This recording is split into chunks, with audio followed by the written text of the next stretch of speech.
So, gentlemen and ladies, and fellow engineers, today we'll be looking at the most modern economic tool in costs, and that is called life cycle costing. In a nutshell, life cycle costing has to do with the whole life cycle of the contract, the whole life cycle of the products, the whole life cycle of the tools. Part of what has killed many people in doing contracting or executing projects is that they look at the contract sum, but they don't look at the time value of money. You don't realize that a 2 billion naira contract this year is going to worth about 25 billion in 2 years. And your clients have told you that this contract is going to have a 4-year funding regime. So as a cost expert, you need to factor in inflation. You need to factor in depreciation. You need to factor in every possible risk that you might encounter in that project. And that is what life cycle costing. So it's not about, are you going to the market to buy a laptop and you ask me, how much did you buy this laptop? And I'll say 200,000. But I didn't tell you that I boarded Uber. I boarded a cab to go and buy it. I didn't tell you that they forced me to buy a software, a antivirus that cost 10,000. And before I left, they reminded me that I need to buy the charger for another 20,000. And as soon as I'm finishing that one, they reminded me that, look, I need to buy 2020 MS Office. So at the end of the day, when you look at the cost of the laptop, it's no more 200,000. It's not about 300,000 or 250,000. So that is what, in a nutshell, what life cycle costing wants to address. For you to be able to look at every risk possible, for you to be able to look at things that you did not envisage in the contract, for you to be able to build in risk, okay, cost of borrowing, and so many, as much as you can list this list. The list is inexhaustive, but that is what life cycle costing is all about. And this concept of costing has to do with what we call time value of money. Time value of money. That is the basis, which says that $1 today is worth more than $1 in the future because money has earning power. In other words, if today you put $1 in the bank, where it earns interest, it is worth more than $1 tomorrow. This change in value over time is called time value of money. Some have called this the most important concept in economic analysis. And by the way, when you talk about economic analysis, what are you even talking about? Economic analysis involves formulating, estimating, and evaluating the economic outcomes when choices of equipment or system are available. Now, you do economic analysis because you have choice. And we all know that most of what we do in life, we have choice. You have the choice to choose between 2 projects. You have the option of choosing between traveling to England or traveling to Germany. Life always presents you with choices. So for you to be able to choose the appropriate choice, then you need to perform some level of economic analysis on them. And then you must understand the tools and the tool sets that you need to perform those economic analysis. And that's what we're talking about. So when you talk about present worth value, net present value, internal rate of return, annual worth, payback period, depreciation, what have you, you are just referring to economic analysis.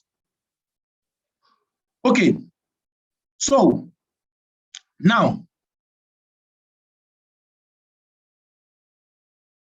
back to economic analysis. So in doing time value of money, I'm going to introduce us to some terms that you'll encounter. Whether you are attending this class or you're going to attend MBA class in the future, these are the same. These are just general financial terms that you will encounter as a cost expert. The first one is annual value. The first one is annual value.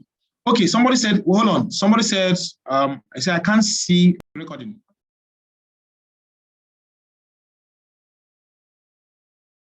So back to life cycle cost. So the first word we're going to introduce in life cycle costing is what we call the annual value. What is the annual value? We say it's a series of equal cash flow, most often savings in our application that occur evenly spaced over time. For this course, we shall use the end of the year accounting That means cash flow occur at the end of the year. A is also known as the annuity amount, also known as the annual what? Annual what? So whether somebody says annual value, what is the annual value of something? You know, if you buy something, let's say you are paying 10,000 every month, the annual value of your payment is 120,000. That's just what it means in a nutshell. Okay, so annual value means, assuming I'm making some series of payment or I'm earning some amount of money at a defined period, when aggregated in terms of an annual space, yeah, it becomes annual value. Either you call it annual value, you call it annual what, or you call it annuity amount. So these words are used interchangeably. So anywhere you see it, you know that they mean the same thing. The next economic terms or financial term is what we call present value. The present value is the value of a future amount in today's dollar. Let's assume you bought a car for 2 million and you've used this car for 5 years. Okay? If you want to sell it today, what is the value? That is what annual value means. If you buy a laptop and you use it for a while, it becomes a used something. The value, of course, it will depreciate in value. So the money, the market value as at the present time is what we call annual value. Then we have the opposite of it is what we call the future value. The future value has to do with the value of something in the future. You bought a house today for 10 million in a very choice place in Lagos. And in 5 years' time, what will be the value of that house? That value might be worth 20 or 15 million. So that 15, 20 million is what we refer to as the future value. This is important. Why is it important? It's important because the value of something today is not the value of that thing in 5 years' time. What 100,000 naira can buy 5 years ago is not what 100,000 naira can buy today, because there is inflation. And the 100,000 naira you deposit in the bank today at a certain percentage interest rates, in 5 years' time, you should expect to earn something better than more than 100,000 naira. So that is why these things are important. Okay, the next one, which I've explained, is the life cycle costing. It says it's the sum of the present value of all costs of a system over its lifespan. Life cycle costing analysis is the overall process of including all of the associated costs and savings of an asset or project over the complete life of the assets or project within the economic analysis. So I've said this for those who came late.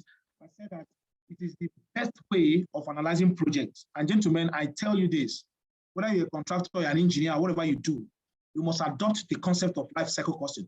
You must look at a project, you must look at a contract, and look at all the possible scenarios, all the possible risk, all the possible expenditures, okay, overhead, interest rates, depreciation, inflation. You need to incorporate everything. Then you'll be able to come up with a workable sum. If you have a contract and you know you're going to borrow money from the bank to execute it, then you should be able to capture in the cost of borrowing. If there's going to be some risk, unknown risk, okay, we have two types of risk. We have what we call known unknown, and we have what we call unknown unknown. Known unknown means you know there's a risk, you prepare for it. Unknown unknown is that you don't know and you don't know what the risk is. But that's by the way. Now, the next one is NPV, net present value. We said that the NPV is the difference between the present value of an investment, future net cash flow, and the initial investment. So if you have a product in 2022, in 2025, there is a new value. The difference between the present value and the future value, that is what we call the net present value. Of course, whenever you see anything net, it shows the difference between two variables. Now, why is the net present value important? Because at the point where the net present value is zero is a very important point. If NPV is zero, the project will equate to investing the same amount of money. So at the point where the NPV is zero, it means there's no profit, there's no loss. If the net present value is negative, it means a bad investment, bad project. If the net present value is positive, good projects, good investments. But if it is zero, it means no profit, no loss. Why is important at that point is that the interest rates that gave you that value is what is called internal rate of return. And it's very important for every firm and for every company to have at a particular interest rate. We are not breaking even. We are breaking even. Let me give you one practical example of this. CBN loans money to banks at 11% when they hold their MPC meetings. They fix interest rate at 11%. Banks will now do their calculation, their overhead, salary of staff, and every other thing, risk, and they will come up with, let's say, 15% as their IRR, internal rate of return. When you now come to take loan from the bank, they will now add profit to that, maybe 3%, 4%, 5%. The greedy ones will add 8% to now give you loan at 24%. So at that point where there is no profit, there is no loss, it is called internal rate of return. And that internal rate of return means it is a point where you make a decision. It's at that point you decide to mark up or mark low. It's at that point that you say, look, okay, I cannot offer you more than 10%. Because if I give you more than 10%, I'll run at a loss. So it means my internal rate of return is either at that 10% or at 5%. So I added another 5% as a markup for my profit or for my risk. Interest rates. So another terms that is so common is the interest rate. Now, the interest rate can be used interchangeably. If you are borrowing money, you call it the finance rate. If you are investing money, you call it the interest rate. If you are moving money back in time from 2020 to 2025, from 2015 to 2020, and so on and so forth, you call it the discount rate. So whether you see discount rates, interest rates, finance rates, they all mean the same thing. And what do they mean? They mean interest rate, interest, period. So for every economic analysis you do, there must be interest rates. You must define the interest rates. And if you cannot find interest rates, you must come up with one. And one thing that can guide you in terms of computing interest rate is the inflation rate. Inflation rate in 2021 in Nigeria is about 15.3%. And that is why there is no bank in this country that can give you loan or money below 15%. It's not possible. I'm talking about annual words, for a year. Okay, so you must capture interest. If you go to microfinance bank to borrow money, they'll borrow you money at say 5, 6, or 7% per month. So you need to know whether it suits you or not. The next term is minimum acceptable rate of return. It's also a form of interest rates. Why we call it MARR is that this is the rate that is determined by a company organization to be the minimum allowable required investment rate. I tell people this, that if you go to a company like Jos Berger to build a road for you, that's why they don't go to states. Of course, unless you are the state in Nigeria that have money, have a lot of money. They will not execute any project that does not have a minimum of 50% return. Some estate developers will go for 100% return. But I can tell you that a company like Jos Berger or SCC, we say, look, we cannot make, if we make a profit less than 50%, we are running at a loss. Because they know there are people to settle and there's Nigerian factor to take care of. So by the time they give 10%, 5%, 2%, and what have you, they know that they will fall back on say 30 or 20%.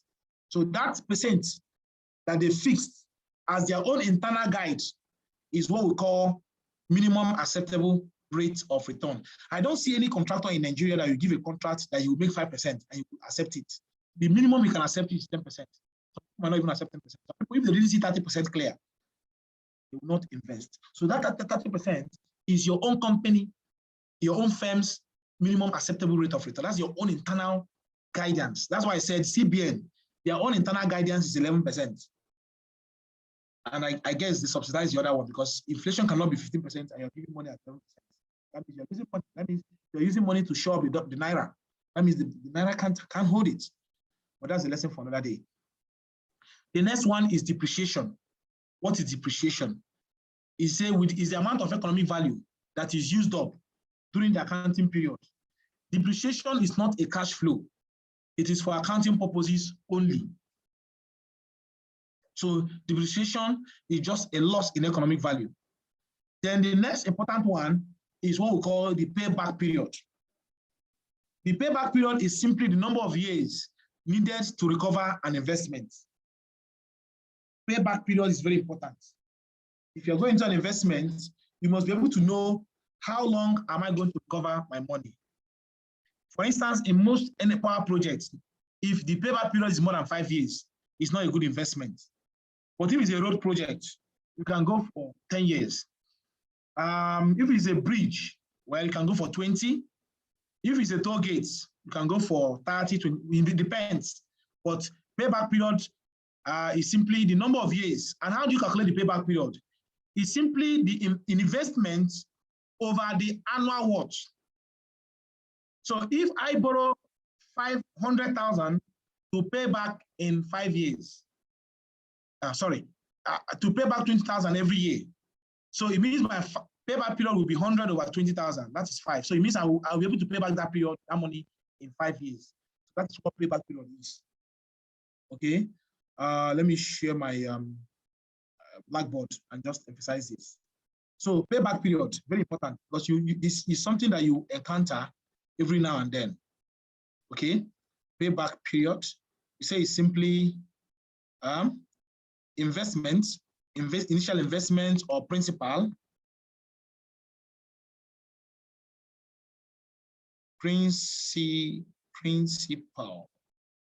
divided by the annual watch.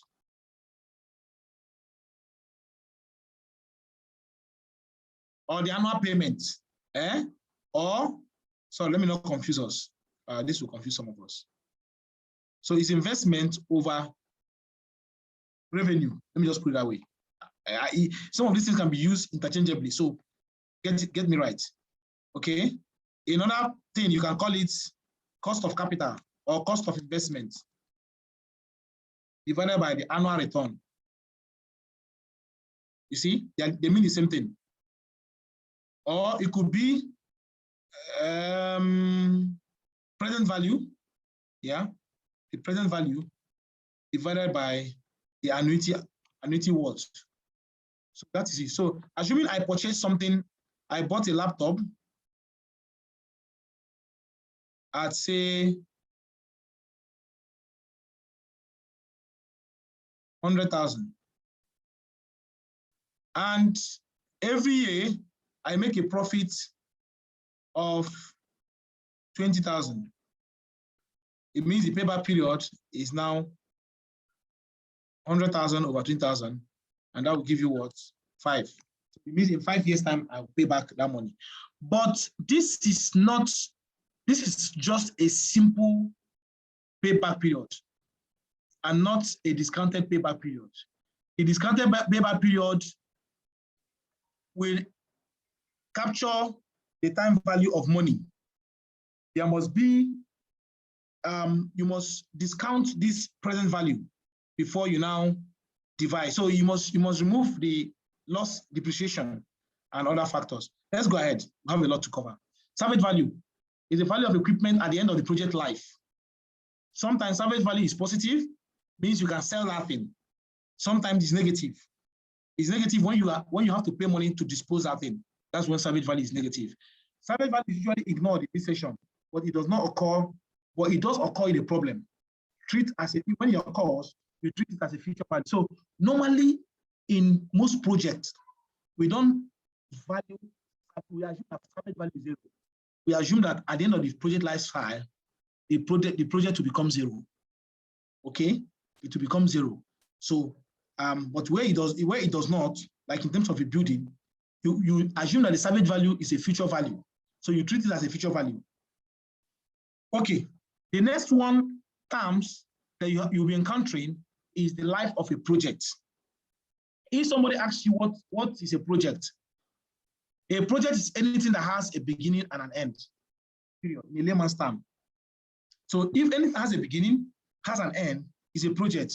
That's why people say, manage, with all due respect, marriage is a project because it has a beginning, it has an end. Life itself is a project because life has a beginning, it has an end. A building project is a project because you start one day, you end another day.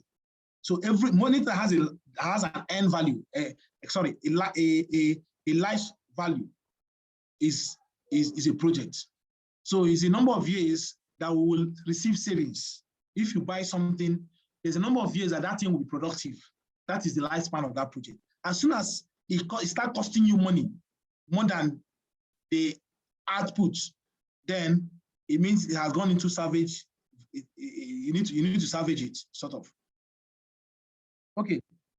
Now, those 4 terms can be summarized in 5 key areas, and will be represented by the following symbols. The first one is the P. The P will represent present what?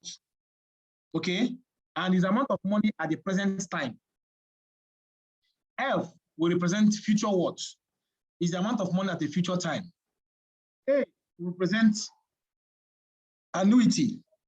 And annuity, we say, is a series of consecutive equal end of the period amount of, please, I want you to take note of this. Annuity or annual value must be equal, and it must be made at a periodic time, at a certain period of time, maybe end of the year or beginning of the year. Okay, that's why we say end of the year accounting means at the end of the year we reconcile our values or we pay dividends. Then the next term you'll be encountering is the number of interest period. Now, N can mean 2 things. It can mean the number of years of a project or the number of interest period. If you have to pay back every month, then your N will be computed in terms of months. If you have to pay back on a yearly basis, then your N will be computed based on yearly basis. So a project that has 2 years lifespan can also be said to have 24 months lifespan. They are the same thing. So if you're talking in terms of months, you say execute in 24 months. If you're talking in terms of years, you say execute in 2 years. So they are just the same thing. The next one is the interest rate, the interest period. So the most common engineering economy problem involves the use of N and I. So in these 5 parameters, 2 of them are going to be recurring, or they are reoccurring, or they are always present, they are constant. And that is the interest and the annuity and the number of years. So those 2 are always present because for you to perform any economic analysis, somebody must tell you the lifespan of that project. Even if you got a contract from government will actually execute it 4 years, 5 years, 10 years. So that becomes your lifespan. Then it must come under a particular interest. And I said, if you don't have any interest in mind, then use the prevailing interest rate, inflation rate of the country. Okay, so that is that. Now, example of cash flow is good. I introduced you to cash flow diagram. Every project has cash receipts, income. So anything that comes in is called receipts. And cash disbursements, that's anything that goes out or cost. So there must be inflow and outflow. So when you now want to talk about net cash flow, it becomes receipt minus disbursements. What I receive minus what I spent. This receipt and disbursement in a given time interval are referred to as cash flow. Positive sign usually represent receipts, while negative sign represent cost at any point of time.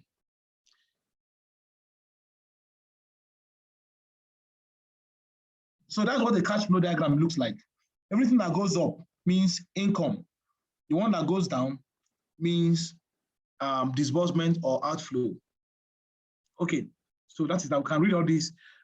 Subsequently, anything that I know we can read and understand, I don't need to emphasize too much on it because we're going to get this video, we're going to get these materials, and we can read and understand them.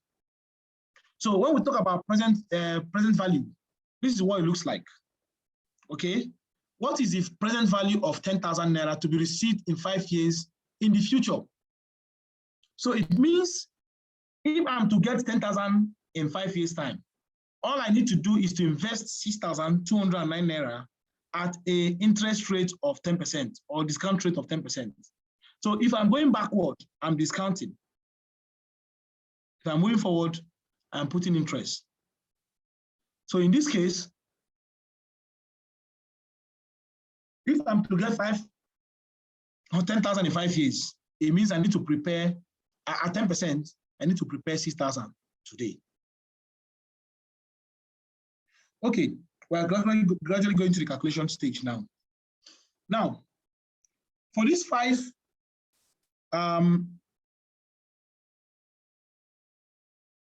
categories of, for these 5 alphabets, P, F, A, N, and I,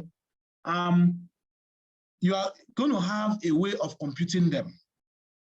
So they are, at this point, let me introduce us to interest table. Interest table will help guide us. So let me share interest table for us. Or you can go to Google. Someone should go to Google and Google interest table. You see a lot of them, but I've shared one on the platform. I've shared one. So can we just download it and open it?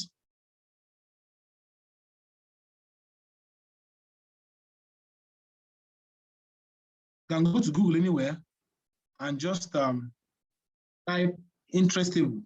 You see 1 in a million of them. Okay, here is it. So there are many interest tables. If you go to images, you see thousands of them. So you can download any one. They all present the same thing.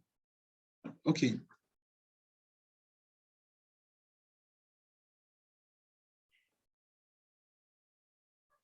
So let me open the interest table. I've shared it with us.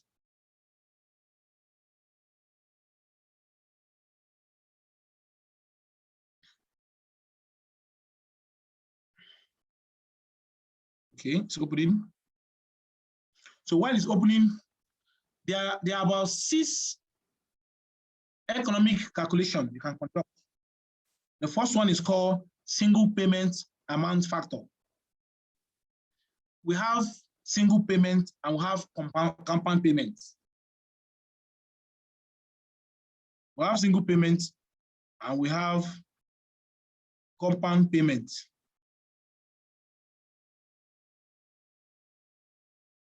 So this is what the interest table will look like.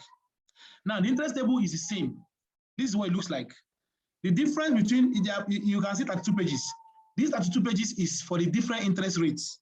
This one is 1/4%. If you go to the next one, it will be a new percent. This one is 1/2%. If you go to the next one, it will be 3/4%. The next one will be 1%. The next one will be 1.5%, 1.25%. The next one will be 1.5. I expect the next one to be 2. Oh, 1.75. Then 2%. So this is how you go until you get 2.5, 6, 4, 5, and so on and so forth. That's by the way. So, but they all means the same thing. This is what it means. So these are the 6. I want you to ignore the arithmetic gradients. You lay emphasis on these 6. Either you are dealing with a single payment, you are dealing with a uniform payment, or you are dealing with arithmetic gradients. Single payment compound factor is that payment you make a payment by January, by December, you collect your money. You make a payment in 2020, by 2025, you collect your money. That's a single payment. But the compound payment is that you pay in January, you collect another one in February, you pay back in March, you collect another one in May, you pay back in April, July, and so on and so forth. So you keep taking in and out. You keep taking in and out. Okay? You keep taking in and out. So that is that. Now, let me go back to this. And I want you to pay close attention to this. In the past, during our school days, we are taught something about formula, engine 405 or thereabouts. A formula like this. If you look at the last chart, you will see something, mathematical expression. This is what we used to memorize. But now, you don't need to memorize all these things again if you have the interest table. If you have the interest table, all the formulas here have been reduced into a factor. All the formula in these brackets have been reduced into a factor. So instead of you remembering I plus I raised to power n, and no, you don't need that anymore.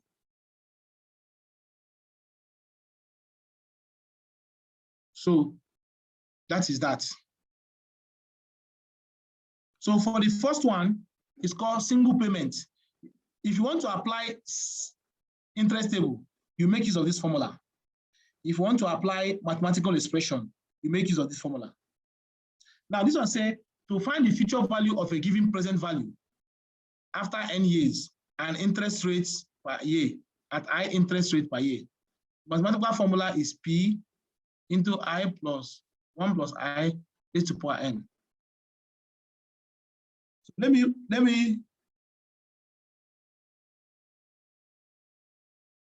prove this to us.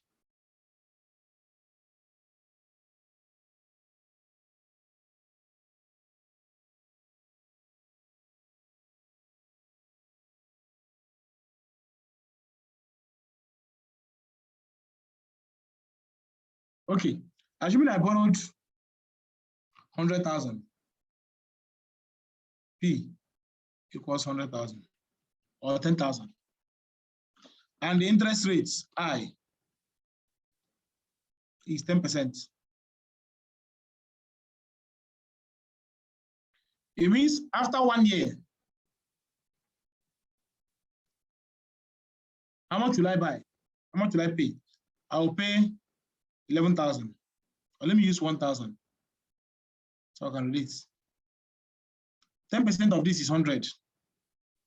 If you add 100 to 1,000, it will be 1,100.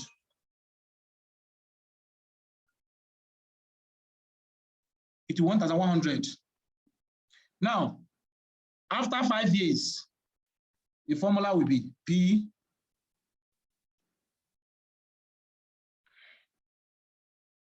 also done. The formula will be this, I plus I raised to power n. So here, the P will be equal to 1,000, n will be equal to 5.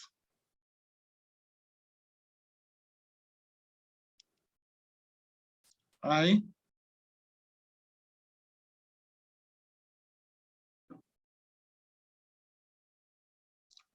is equal to 10%.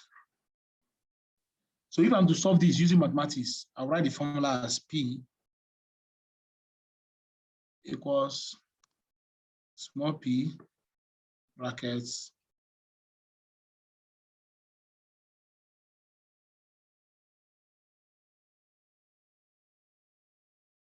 okay, it will be P into 1 plus interest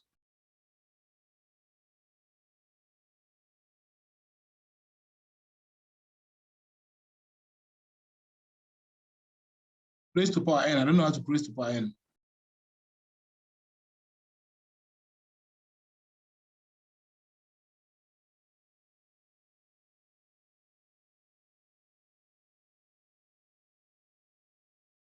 Okay, so raised to power n. N here is 5 or 4. So if you compute this now, it will be 1,000 plus 1,000 into 1 plus I will be 1.1. 1.1 raised to power 4. So if you calculate well, 1.1 raised to power 4 will give you, I don't know what it's going to give you, but let me see, 1.1 times 1.1 to give you 1.46. So 1.46. Then 8 times is here. Sorry, if you now times it times 1,000, where's my multiplying?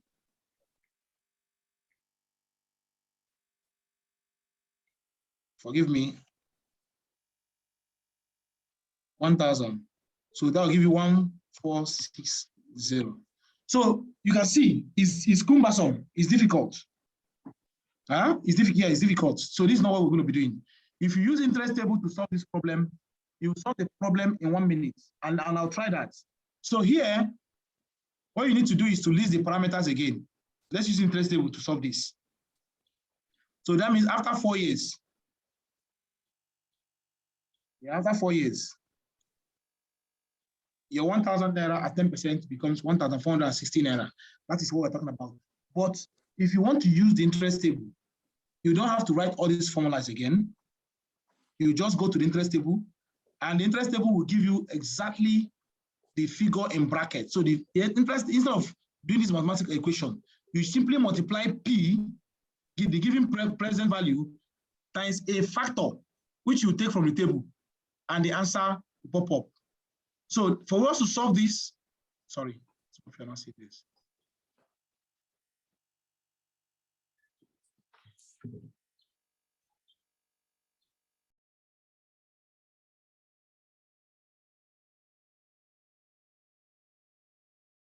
So this is now what you just go to the interest table and you pick up this factor in parentheses.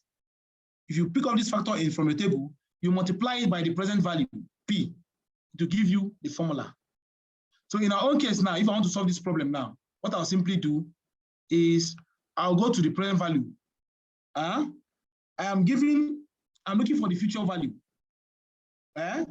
So between these two, this one is if you want to find F given P. This one is to find P given F. So in this case, I am given the present value, which is 1,000, and I'm asked to look for the future value. So what I'll do is I will come here. First of all, I'll go to where 10% is. I'll go to the table where I can see 10%. This is 9%.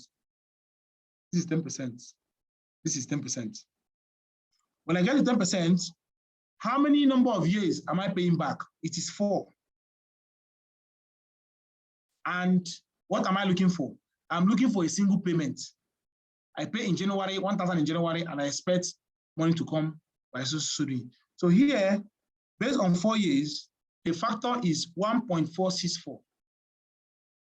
So if I now come back and multiply 1.46 with the factor, I'll get my answer. So if I come here now and I multiply 1.464 multiply by 1,000.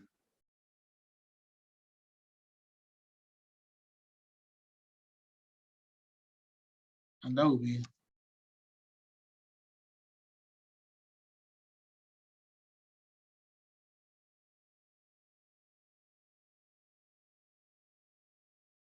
so you can see the difference is just 4. This one is giving us 1,460, while this one is giving us 1,464. You know, this is just a slight something. It's not. This is more accurate. The table is more accurate. This one is what I did with my calculator, so it has approximated a lot of things. So that is that. Any questions so far? Okay. Yes, no question. There's a question. Go ahead. This is a formula, the one you put on the board now. You said P is equal to P bracket 1 plus I. Is that supposed to be P or F? F is equal to P. No, it's F we're looking for, sir. No. So, but you wrote P. Oh, not P. You can't have P in two places. Sorry, sir. We're looking for the future value, the future amount for this. That's a good observation. Thank you, sir. But let me use this to teach something now. And even now we're looking for the P. The formula, if you make P the subject of the formula, it will now be P equal to what? F divided by bracket open I plus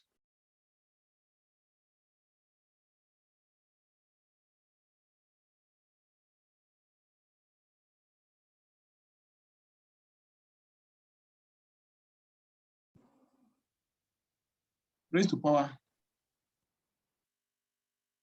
I don't know how to see the power.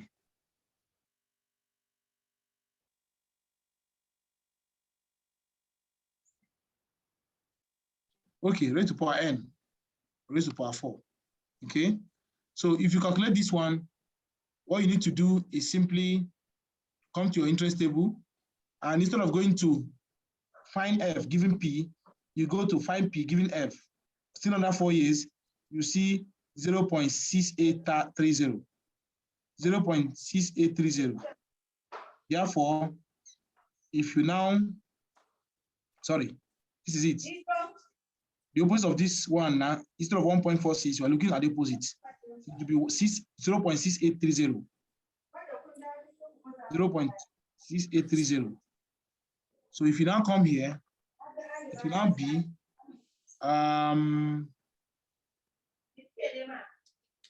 it will now be 1,000 divided by what? 0.6830. Somebody help me compute that. Let me do it. 1,000 divide 0.6830. It will give you exactly what we expect. 1464.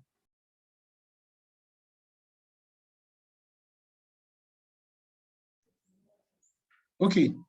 Sorry, so sir, that is that. Are we not supposed to be working backward? We are looking for P, which is the present value, which is supposed to be 1,000.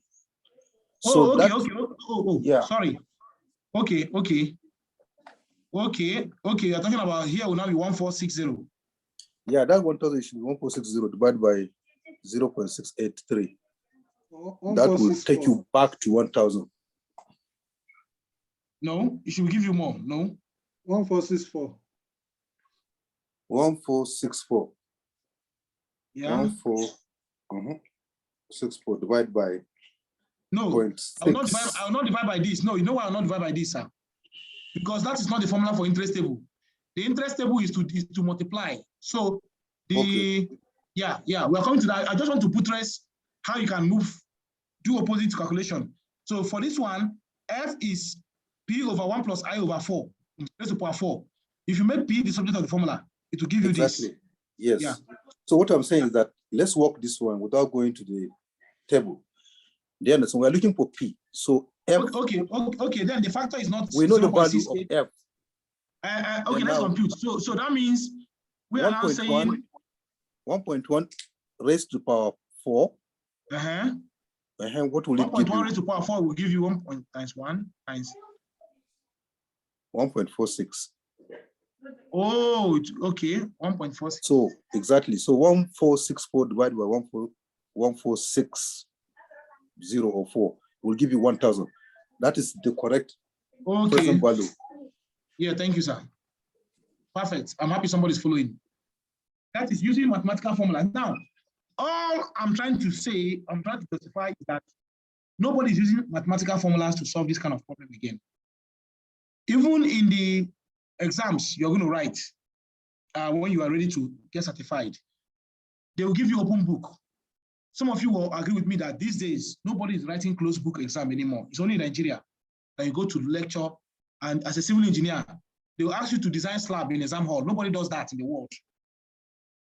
As an engineer, you will be given the materials, you're given the charts and the tools, and you do design. It's unfortunate that people are still writing 6 hours exam, say they are writing designers, and they are proud of it. It is nonsense. It doesn't work. It doesn't make you intelligent. Any design requires you to sit down, bring in your charts, bring in your playbook, and do a design.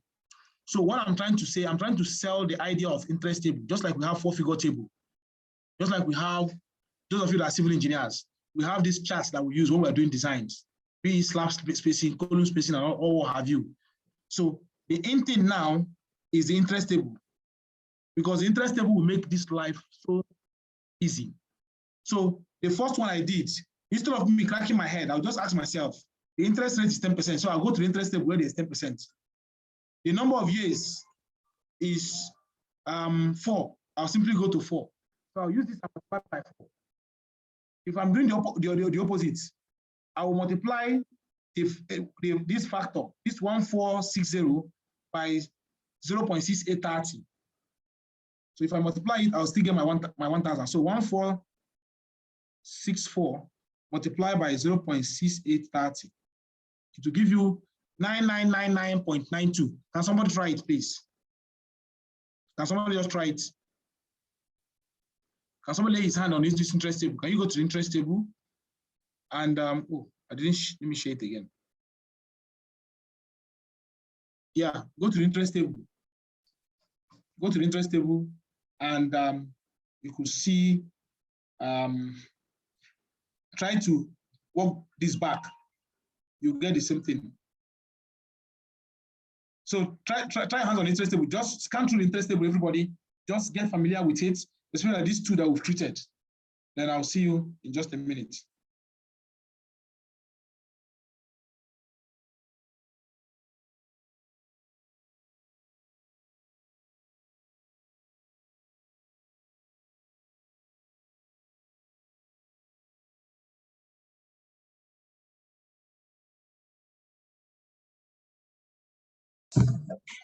Is 0.99. No, not 0.6. It can't be 0. It will be 999.1. That's approximately 1,000. No, our target is to get back 1,000. Oh yes. Yeah. Yes. There is point here, sir. 0 point. Please, who else has tried it? 999.9803. You say what, sir? 999.9803. Okay. What I've done now is to prime us. So let's move on. So that is for single payments. And then, so there are 2 of them. So the second one, number 2, is the opposite of number 1. Number 1 is for single payment present words. The other one is for future words. So this one is just what we're trying to explain. You will now make P the subject of the formula. When you make P the subject of the formula, you will now get I 1 plus I raised to power n. So if you go through these 2, you see that this one is different. The other one is different. This one is just the same. So try to make P the subject of the formula. You get the other one. Now, this is not usually applicable in our cost engineering world. What is more applicable is the uniform series, both in the financial world. So the uniform series is a formula developed to determine, so the next 4 items now is going to deal with uniform series, and that is where mathematics formula is not even on the, it's off the table. So let's assume you borrow money for mortgage. If you borrow money from the mortgage industry, you are paying your mortgage and it's reducing. So as you are paying, your interest is going down, your capital is going down, and your interest is coming up. So there is a payback thing. So it means that the interest, for instance, if you borrow money from the bank, and after 1 year you did not pay back, they will not talk to you. They will just add the interest you're supposed to pay to your capital, and that becomes the new capital. You get me? So that is a more real life scenario where there is a uniform payment. But if it's a single payment, I give you 1,000 naira, after 1 year you give me 2,000 or you pay me back, that's a different thing. But if I give you money and for every month that you default, I will simply add that money to your principal, and that will become the new amount that you pay. So in that case, if you're using the interest table, this is the formula. All you need to do is that if you want to find the present worth, you go and look at the interest table and use this formula and use the factor. So let me quickly go here. Everything will then, the next one is called capital recovery factor. For capital recovery factor, you are looking at to find the annual amount for n years when the interest rate I is known. The next one is called sinking fund factor. The sinking fund factor, that is the formula for it. And so on and so forth. I can't hear you, sir.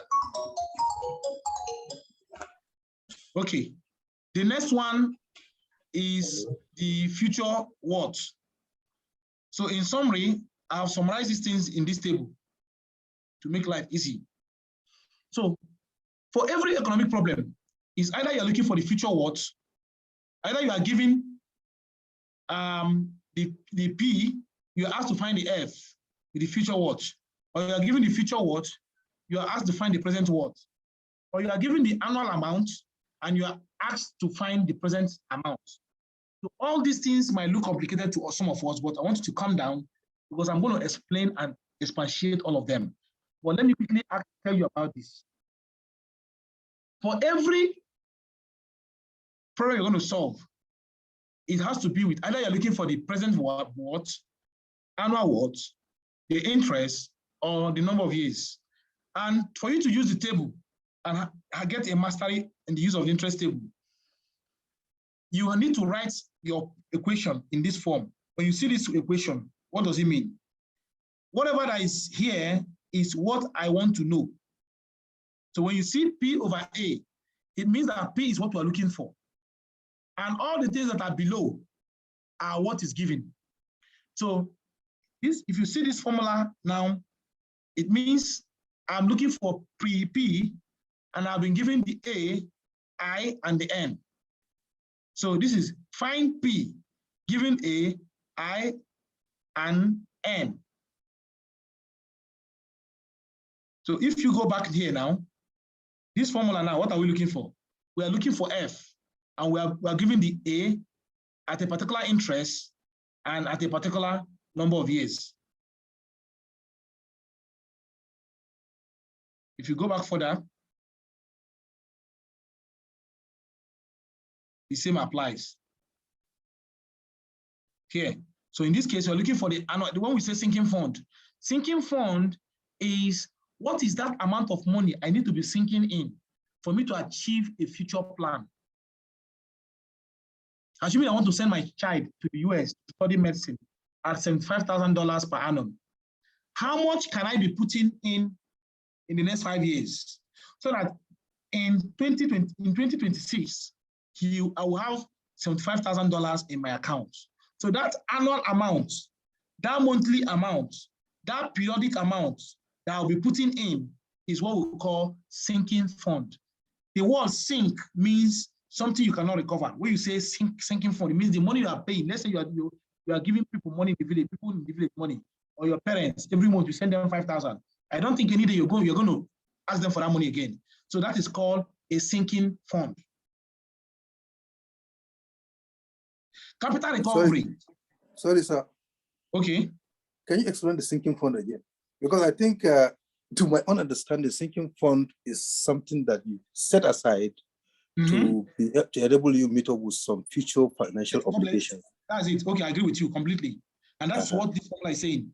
This sinking fund now is the A is that money that's setting aside. Remember that money must, why that A must be equal, it must be timely, it must be regimented. And you are trying to achieve a future target, which could be a car or a house. When I use the analogy of our parents, say you cannot recover the money, I'm looking at the social. Please. Okay, I'm looking at the social perspective of it. When we send money to our parents, 5,000, 10,000 every month, we're actually paying for what they did for us, in quotes. So somehow it's a sinking fund too. So it's also, it's something you recovered it, but you've consumed it. You are paying them back for all the good things they've done for you. training you in school, training you in university, sort of. So it means instead of moving forward, you are just moving backward. So mean it's X and Y, negative X, negative Y. So it's still the same thing, using my own analogy. Is that okay, sir? I guess so. Now, but we have the one we call capital recovery. Capital recovery is the one they do in most European countries, whereby you go to a phone company, you pick up the best phone, and they will give you an amount of money you have to pay to be able to pay back the cost of that investment. That is capital recovery. Or you go to Coorperate now, you want to buy a car worth 5 million, and you tell Coorperate, look, you're my friend, I don't have 5 million to pay you at once, but I want to pay you over 5 months period. So every month, I'll pay you 1 million. In 5 months, I would have paid you the 5 million. Okay? So that is what we call capital recovery. The only challenge is that if that thing is in years, and I say, Coorperate, your car is worth 5 million, can you give me 5 years to pay? If I pay him for 5 million, 1 million every year for the next 5 years, he will not make up to 4 million because that money would have depreciated considerably. But if I discount it, if I discount that money, you find out that when I'm done, I will realize that I would have been paying more than 6-7 million. We'll do all these things and we'll see the practical application of them. We're going to see the practical application of all these things I'm saying. So it's not like I'm saying something abstract. We're going to say it. Okay. Any other question, please?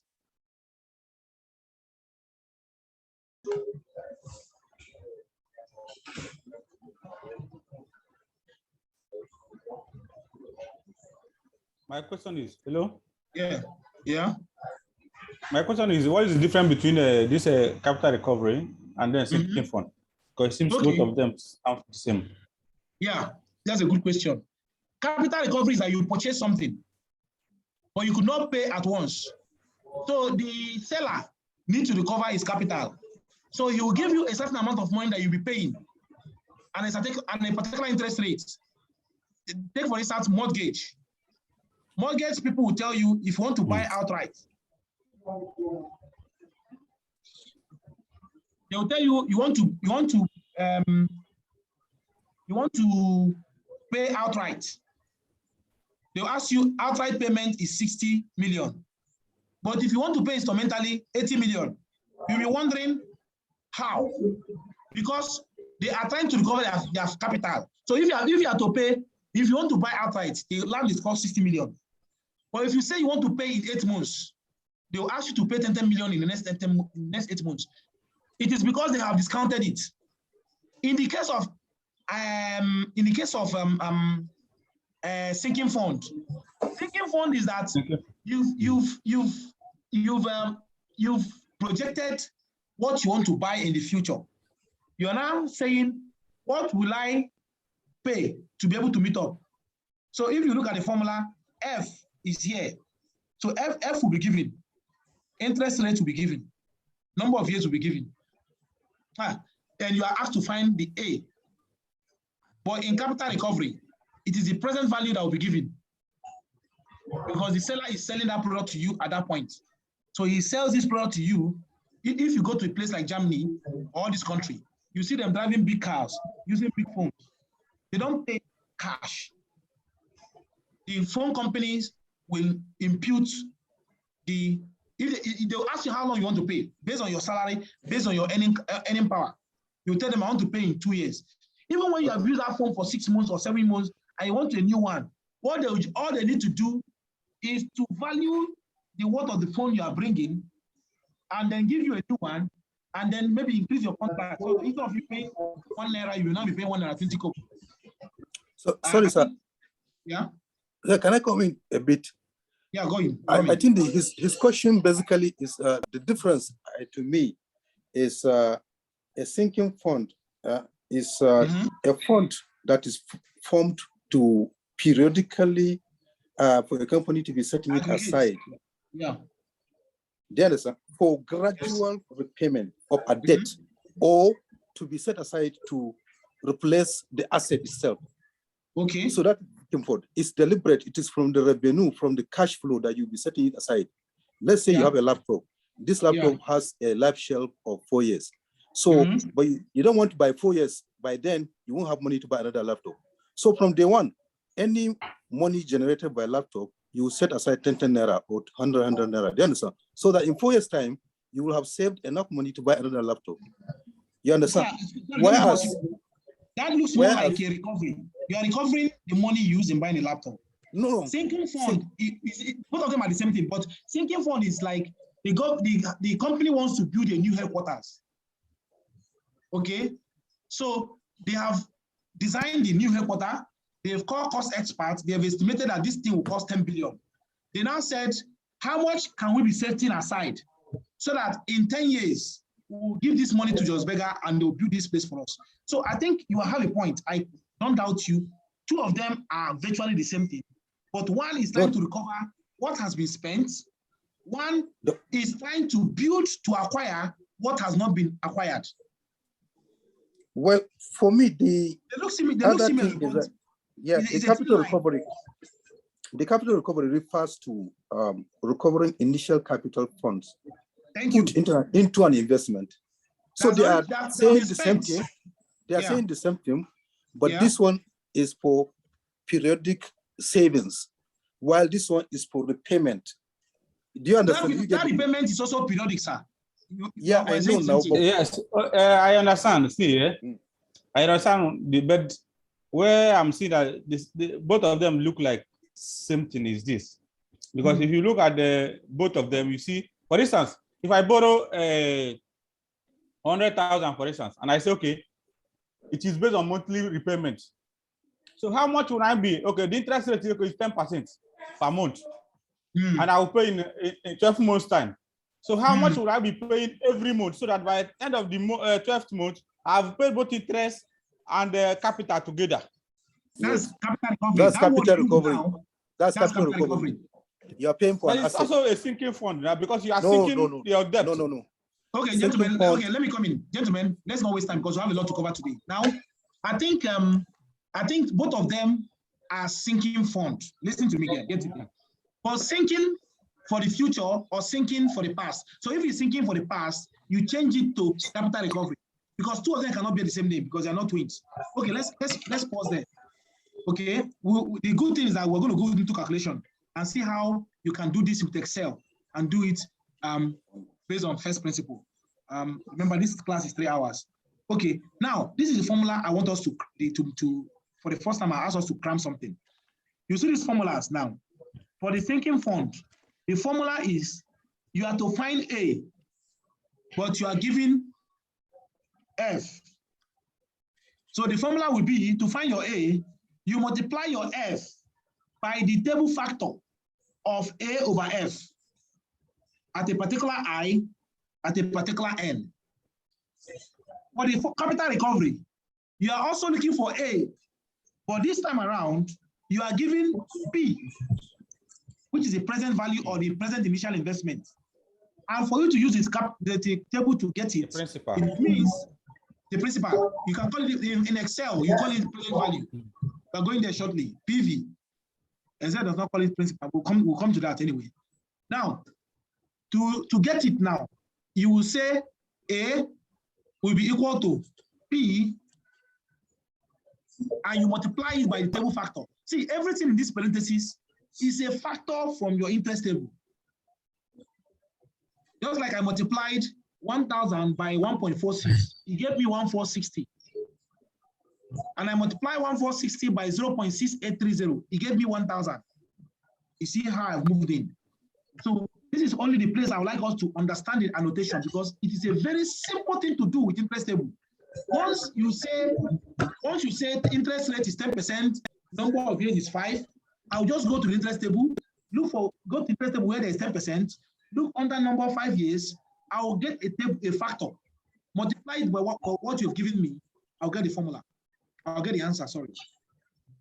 So at this point, I think let us try one. Let me jump and try one. Okay, practical one. Now, some of these questions in real life, they will come in this form. It's not like a Nigerian where they'll tell you A is this, N is this is this. No. You might be giving them in terms of word. You, the cost experts, will deduce them into understandable terms. And those 5 terms I've showed us is F, P, A, I, N. So your question is, which one is F? Which one is the P? Okay. Which one is the F? Which one is the P? Which one is the A? Knowing fully well that I is always present. N is always present. Anybody who gives you something must know that there's if once it's a project, N is there. You can know N.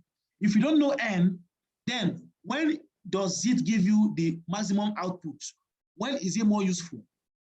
Some of us need to change our cars because the cost of maintaining the car is now better than you enter public transport. So then what use is the car? Is it for prestige now?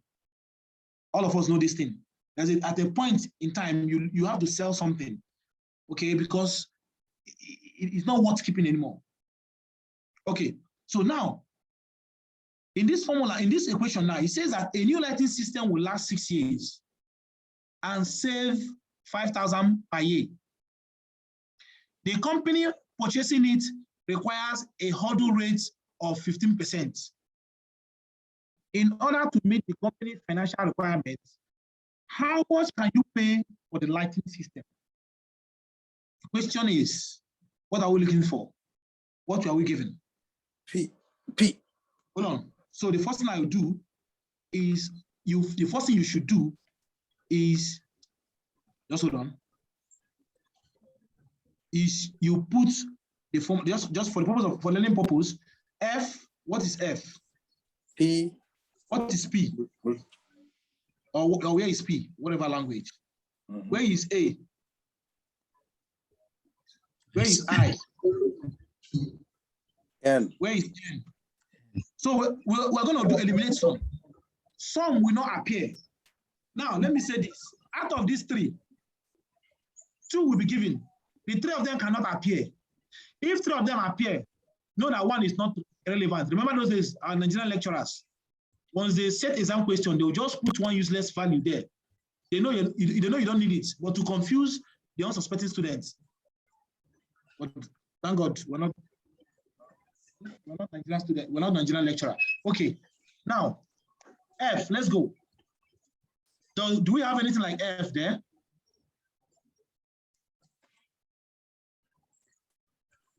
Please, I expect everyone to open this question, to open this PDF in your system, except you're logged in with your phone. You're supposed to have it. So now, the lifespan is 6 years. It will save 5,000 per year. Can somebody tell me what that 5,000 per year means? It is periodic, it is steady, it is constant. A. So now let me say this. When you hear payments or you hear savings, it is usually A. Payment could be what you are being paid, which is inflow. It could also be what you are paying, which will be outflow. Remember, cash flow. Whatever goes out is negative, disbursement. Whatever comes in is receipt or income. So we have seen 2 parameters. I can see two parameters here. So it is now 1 we don't know. And what is that 1? F. No. F didn't come to market. So it's P that we don't know. We don't know P. 15. Yes, so you're looking for P. Yes. 6.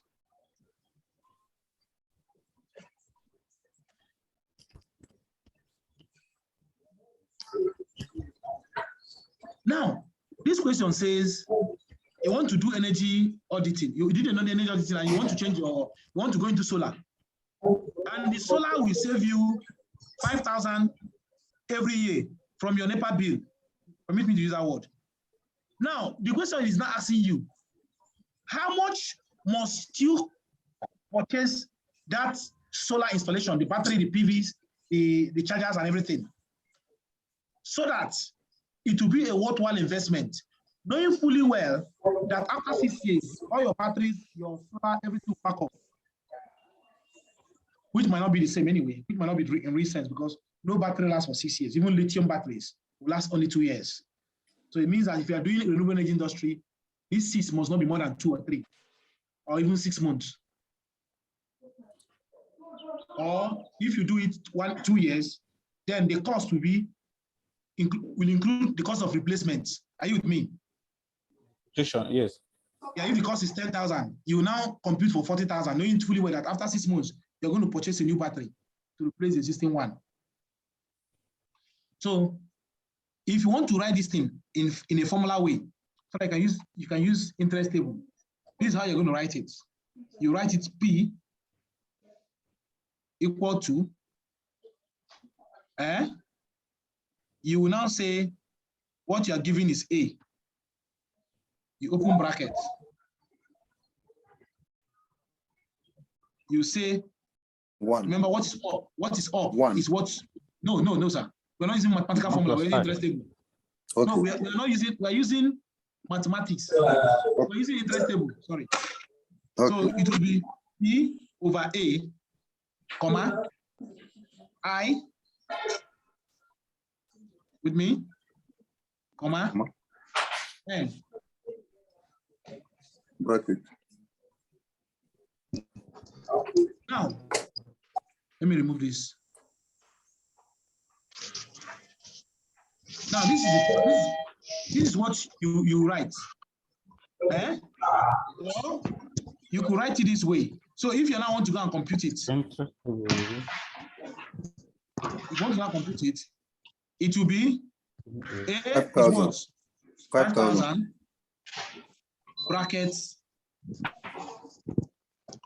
Check the table. You check the table, but under what? You check the table under P over A. Have you done in this class before? 15, N. 6. Oh, 6, sorry. 6. Close bracket.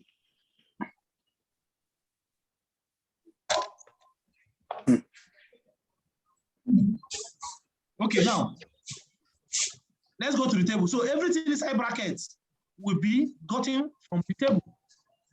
All I need to do is to go for interest rates at 15%.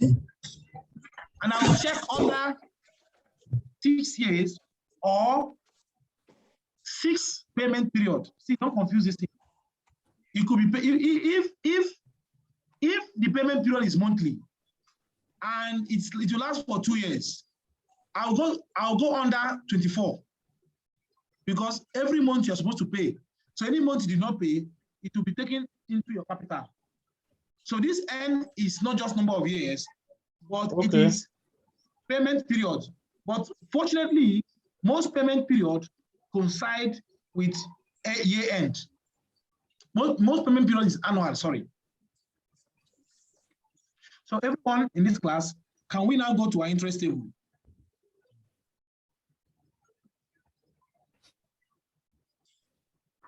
Can you open your interest table? Do you have it? If you don't have it, you let me know. But if you have it, go to 15%. This is 10%. Go to where you have 15%. For the exam, all this open book exam, all this exam, PMP, they will give you the particular interest rate. They will screenshot it and put in your exam sheet. So don't even be afraid. And if it is a CCP and AEE exam, they will permit you to come with interest table.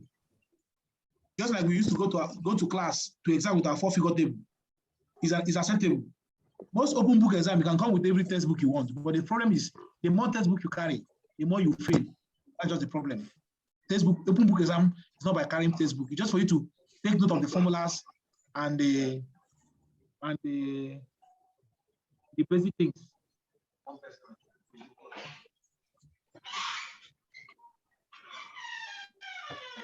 Are you with me? Are we all there? Are we all there? Yes. Okay.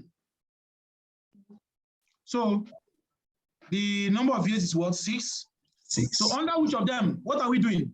Are we doing compound amount factor? Are we doing single payment or uniform series payment? Let me start from there. No. Is it uniform series or single payment? Uniform series payment. Cool. So under uniform series payments, there are 4 of them. We have the sinking fund, capital recovery, compound amount, present what? What are we looking for? Present what? Eh? Present what? Present what? No, sir. We're looking for the present what. Remember, you are asking yourself, how much will I bring out today? Now, so that installing this solar power will be a worthwhile business. The solar power will reduce your energy bill by $5,000 every year. You are now asking yourself, how much will I pay to the energy company or to Siemens or to ABB for them to supply me the whole components? Okay, let me tell us this. This example, I brought it from the energy industry, but it's applicable to every industry. That 5% payment could be the profit you're expecting every year. Are you getting me? Every year, so that you can pay your staff, pay your bills, service your car, and the contract will still be going on. So you should be asking yourself, how much, if I take this project from Julius Berger or from FCDA, how much can I be making every year? 2 million, 3 million, 4 million? I don't know. So that I can service my family, service my car, service my staff, service my office. So you can twist the question anyhow, but my job is for you to understand how to be a cost expert or cost engineer and be able to deduce all these things. Okay, so under 6 years now, present what? It's giving us what? 3.784. 3.7. Yes. 84.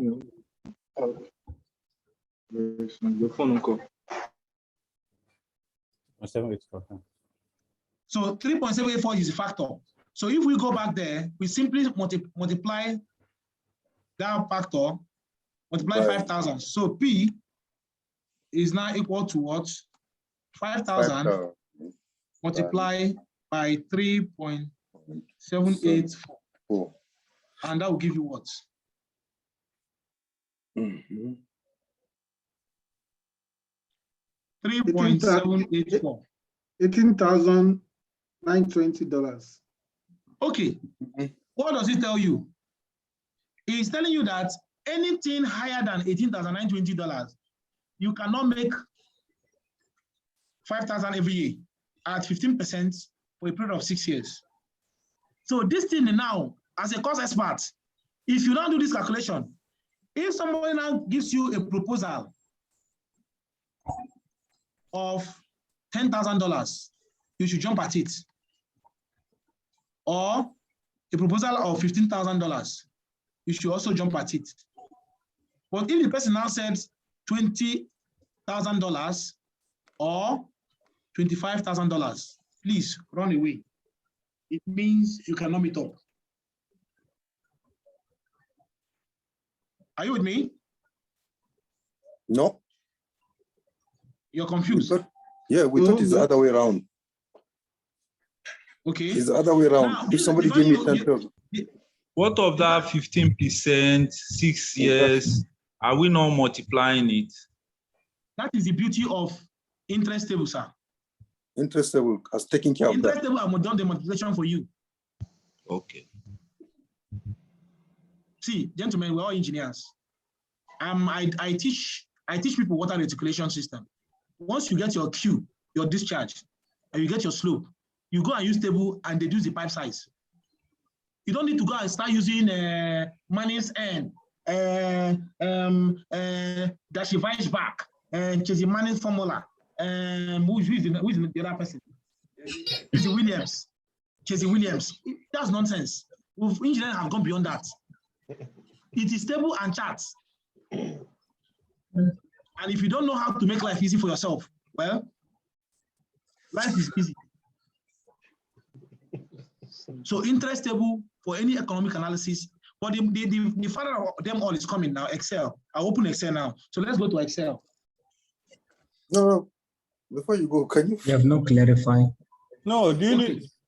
That No, question see, you asked earlier you need on. to move The to Excel. interpretation is a problem. The interpretation is a problem. Let me interpret it. Let me interpret it. Go to the table and give more clarity.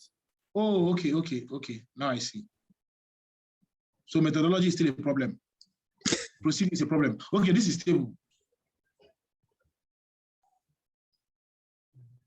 This is a table. Are you with me? Yes. I think what I'm going to do today is we're going to do the first principle. Finish. Tomorrow, Excel. Tomorrow, look, I'll do 1 or 2 in Excel. Tomorrow we'll do more in Excel. So now I want to tell you. Your initial spending has not been considered. No, wait, gentlemen, wait. Let me explain. Sir, I'm sorry. Now, the fact is this: are you looking for sinking fund? No. Capital recovery? No. Compound factor? No. Present what? Yes. Because they brought a proposal to you. They brought a proposal to you and said, how much can you pay? And you know what you will save. You know, we are friends. We are friends here. You know, when my children started school in one of the schools, we were taking them to school. So I sat down and did the economic analysis of, I made analysis of say how much I consume in the fuel. And I compared with the school bus. And I opted for the school bus. Very fast. By the time I check the time to take it, I quantify the time in terms of monetary time, the fuel, and aggregate it over one time, and check how much the school says you should pay for school bus. I say school bus is okay. Now here, they gave you equipment and said it will reduce your energy bill. In other words, it will save you. If you are paying 10,000 before, you will not be paying 5,000. And they say you should buy it. The question is, how much should you buy it? If you are borrowing money at 15% to buy it, and the project, the system will not last for more than 6 years. That is what cost engineering is all about. You, the engineer, will engineer this thing and come up with the cost. I know that some of us always look at cost engineering in terms of BEME, Bill of Engineering Measurement. That is just a subset, and we'll do that tomorrow. But this one is the real thing. How do you now tell yourself, how do you convince yourself, not just you, but management, that they should buy this thing? So after your calculation, you came up with 18,920. So the interpretation is that, look, management, if they are selling this thing for us at any price higher than 18,920, we cannot make 5,000 in every year. Okay, so that is that. So I'm going to Excel now, because Excel will help me play around with it, so that I will not ask you, how about if they insist on selling it at 20,000 or 25,000? How much interest must you go to UBA or GT to take money if you must make 5,000 per annum? If I say, let me do it here, it will take us the whole day. But with Excel, I'll simply go to the cell and change 15% to 10%, or change 18,900 to 25,000. And that is why in my introduction, I said, if you're an engineer, a modern engineer, please get yourself grounded in Excel, because there's a whole lot you can save time in your work. And some of us who have been using it will agree with me. So for those who don't understand this table, you go to the where is 15%. Then you now look at here, your guide is this. There must be 2 parameters must be given. Out of the 3 parameters, F, P, and A, 1 must be given. And you are supposed to look for 1. So anyone that is up is what you're looking for. So in this one, we're looking for P. And that's exactly what we're looking for, because we're given A as 5,000. The N is 15% given. The number of years is 6 given. So what interest table does for you is to take off your headache. But as I said, the mother of them all is your Excel. So can you go to the second file I sent you called LCC and open it in Excel?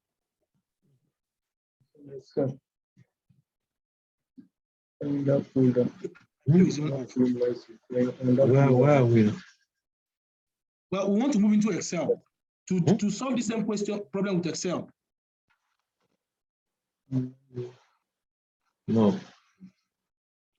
If you go to Excel, you go to question number 1, PV. I've written it out for you already.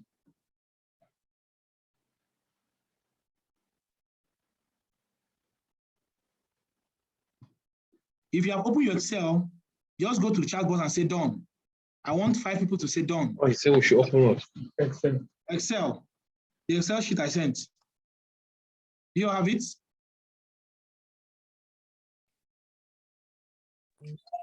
Sorry, please. Apologies for interrupting, and I want to just confirm where you sent them to, please. Chat box. Okay, thank you. But if you log in late, you can't see it. Yeah, and I did log in late, so I can't see it. Can you just please? What's the name? Gani Makoloku.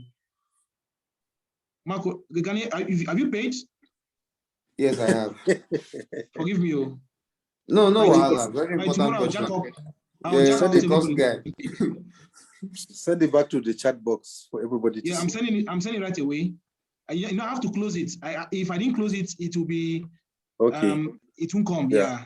And most of you, once you are doing something in a computer and you upload a file and it's messing up, try and close the original one. Especially for GIS and all those small software, AutoCAD. Okay, download it now. Please, who is user? What's your name, sir? Can you change your name to your real name? Click on your name and change it to your real name. I'm seeing user. Okay. Yeah. Okay, yes, Precious has downloaded it. Who else has downloaded it?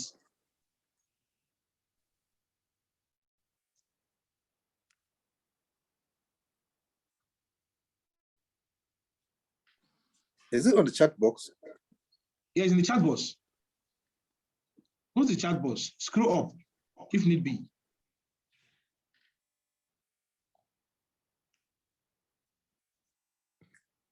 So, a lighting system will last 6 years and save 5,000 per year. The company purchasing it requires a hurdle rate of 15%. Sorry, please. I didn't get it in my chat box. I'm afraid. Is it because I'm using my phone? Maybe. Okay, let me log out and you get it because I've shared the link also. Okay, let me quickly upload it. Okay, everyone look up how to upload in Google. So it happens this way. Let me upload in Google so I can share it on the WhatsApp. I don't have a WhatsApp group now. I'm going to have a WhatsApp group for all the cost experts. Okay, now this is it. I have 2 emails. I have 2 Gmails, private one and company one. Okay, so I go to the company one. I'll go to my drive. This is my drive. Then I go to this place, new. But before I go to new, I have to access the folder. So cost engineering has a folder. This is the cost engineering folder. Now, okay, so as soon as I'm inside the folder, this is the one I've shared with us. If I want to delete anyone, I need to delete this one. This one is no more applicable. So let me delete. So this file, I want to delete it. So I'll come here and say remove. It's off. Okay, this is interestable. So once I'm inside this folder, if you look at my URL, it's telling me my drive, cost engineering module. My drive, cost engineering module. So I'm inside the cost engineering folder, inside my drive. I will now come here and say new. I'll say, is it a folder I want to upload or a file? I'll say file. I'll go to file and upload it. So I'll now come here. I have a particular folder where all our trainings are. So when I go to those trainings, I'll now go to cost engineering. I'll now go there and say, and upload it. LCC and estimation. Why is LCC and estimation is that we use it both for this course and for the cost estimation. Okay, so it's uploading. It has finished uploading. When it's finished uploading, look at it here. It has finished uploading. I will now right click on it and say share. Under sharing, I will under sharing, I'll say copy.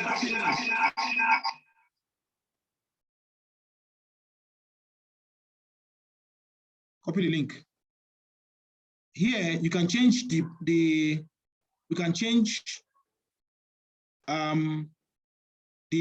privacy rights of whoever is taking it. You can make the person editor. You can make it such a way that the person can only view it.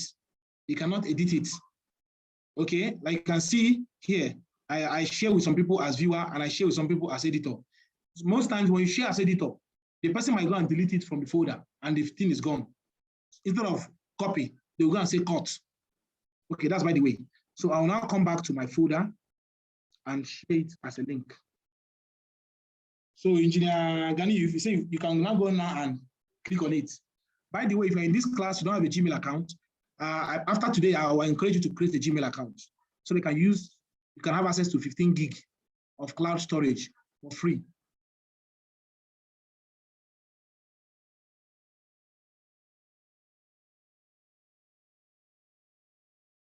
Okay. Okay, so I just connected with my laptop now. Are you going to paste the link in the chat box again? I'll paste it in the chat box for the second time. All right, thank you.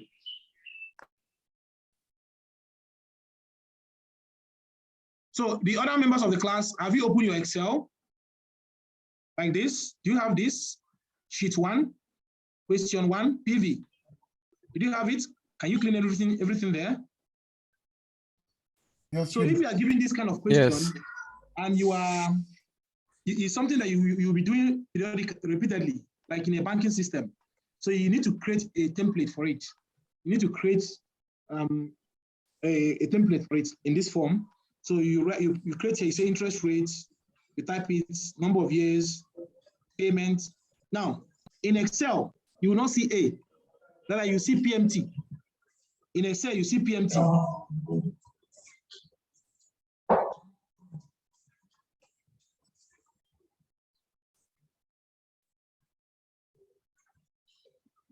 You see PMT in Excel.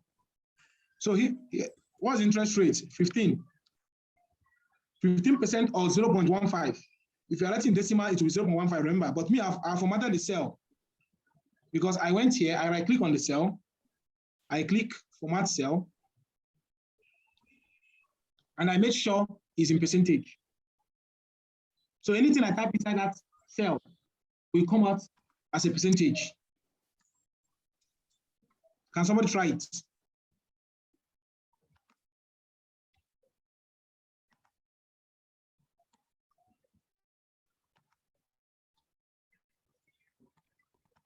Yes. Are you there? Okay. Now, 15%, number of years, 6. If you type 6, it won't come out as a percentage. Annuity, payment, or let me even use the right word, savings.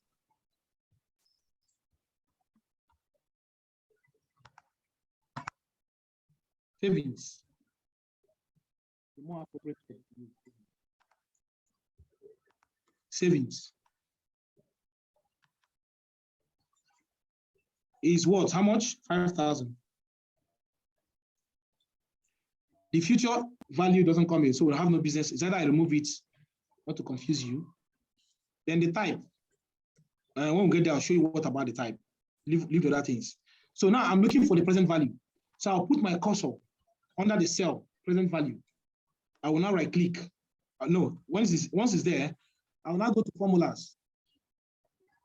I'll click on formulas. Under formulas, I'll click on financials. Financials. Under financials, it will give me a lot of financial parameters. Under financial, it will give me a lot of financial parameters. I will go and look for PV, present value, because that's what we're looking for.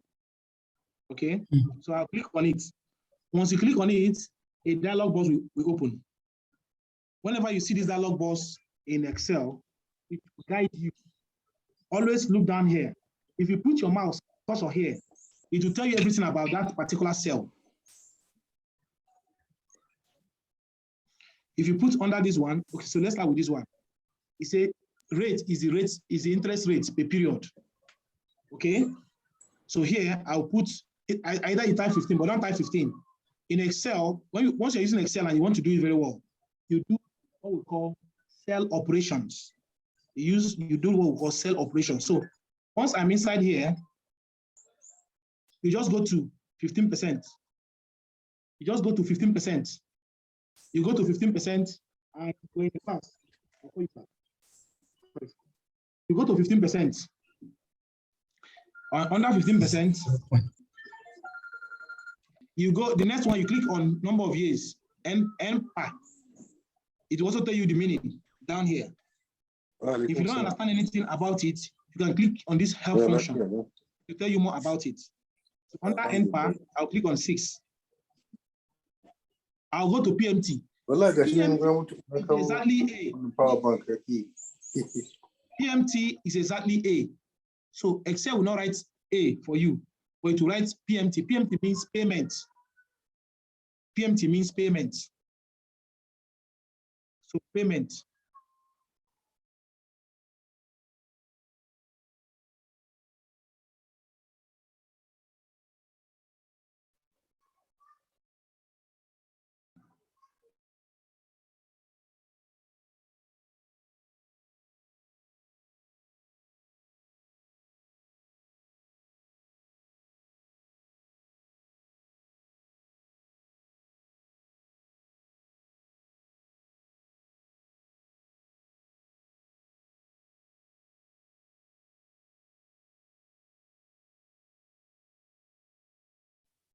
Hello, I'm not hearing.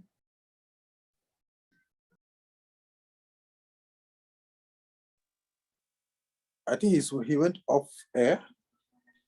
Okay, I'm back. I'm back. Sorry, okay. Small network issue. Okay, now let's go to payments. Sorry, I'm not using my hands-free. I'm using hands-free. Sorry, please. How did you open function arguments on your Excel again? Problem. Okay, let's start all over again. So make sure your cursor is where you want the answer to be. You now go to formulas under your menu. Go to your menu bar. Once you click on your menu bar, the ribbons under that menu will pop up. The ribbons will pop up. The ribbons, you now go under financial sub-menu and click on the financial sub-menu. You know, in Excel, whenever you see this small flyer, this small rectangular thing, it means there are more things inside. So you just click on the rectangular thing. So under here, you go to PV. You see there are many things here, but I will take it one by one. So you go to PV, which is the present value. You click on present value. The dialog box will pop up. So as I said, don't type in anything. When you're using Excel, always use cell operations. Instead of you to type 5, go and type 5 somewhere and then go and click that cell. So that tomorrow you can take that 5 to 10. Your result will automatically update. So under rates, I will click 15. It will come out as C7. You see, that's what we call cell operation. And you also tell me that this is 15%. Because I have formatted myself that anything that goes into that first column, if you type it, it will recognize it as 2%. Then I'll click the next cell and go to number of years and click 6. I'll click on the next cell, go to the parameters and click this next parameter, because I said in Excel, they call it payments, but in our study, we say A is also annual payment or annuity or annual sum or savings. We scale it up. Now, LV, we're not dealing with future value. Remember when we did the manual calculation? So there's no thing about that one. Then type. Type is very simple. Type simply means if you are doing what they call end of the year accounting, you leave it 0. If you are doing beginning of the year accounting, you leave it at 1. Now, in Excel, null cells and 0 cell are the same thing. So it's either you leave a cell blank or you put 0. Excel recognizes as the same. So if somebody borrows money in January and is going to pay you by December, that is called end of the year accounting. It means it is after the interest period have elapsed that repayment will take place. But if repayment will take place at the beginning, then that is beginning of the year accounting. So in a nutshell, just leave it as 0.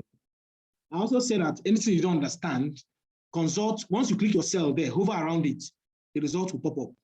If it's so difficult for you, then you can click the health function like this. The help will come out and tell you everything about that cell. Okay, so look at what it's telling you now. It's telling you everything about it. But I mean, we already know what it's all about.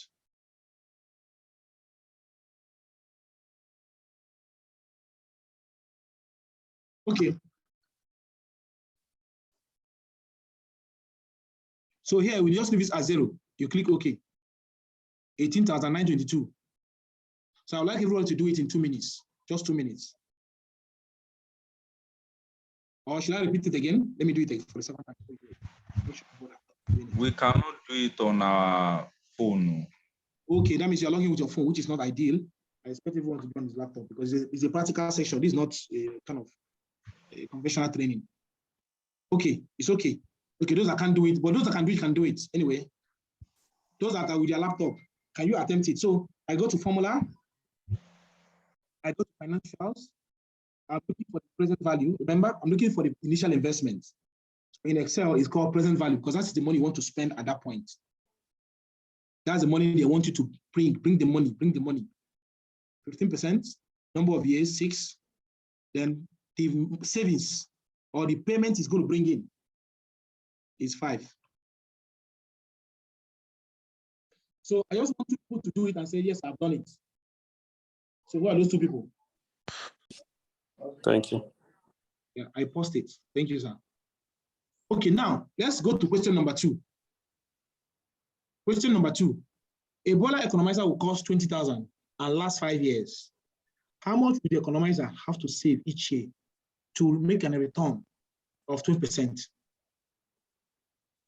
So the question is, what are we looking for? We're looking for what? We're looking for the annual savings. We're looking for justification to buy this product. Okay? If you invest 20,000 naira and the thing is saving you 1,000 naira, how do you know whether you're going to recover your money? So that is the thing. So to do that, we create we use the same, just edit this, okay? We did this. This time around, we're looking for A, but we have P. What is P? What's interest rate? 2%. Number of years? I think it's 5. The formula will change. In this case now, we're looking for A. Therefore, it will be what? We multiply P by table factor. And we're looking for what is A while giving P. P.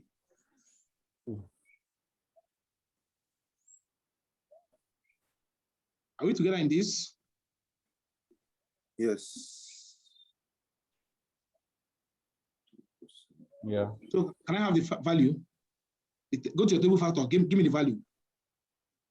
Chat, don't mention it, put in the chat box. First of all, you go to 12%. Where the interest table is under is the chart is 12%. 12%. Then you look for A over P.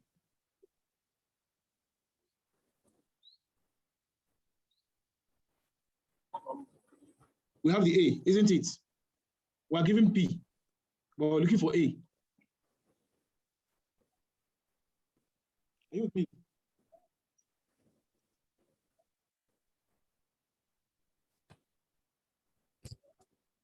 That is. Sorry, sir. Okay. Oh, I'm looking at the chat. Let me go to the chat box. Nobody have answered it.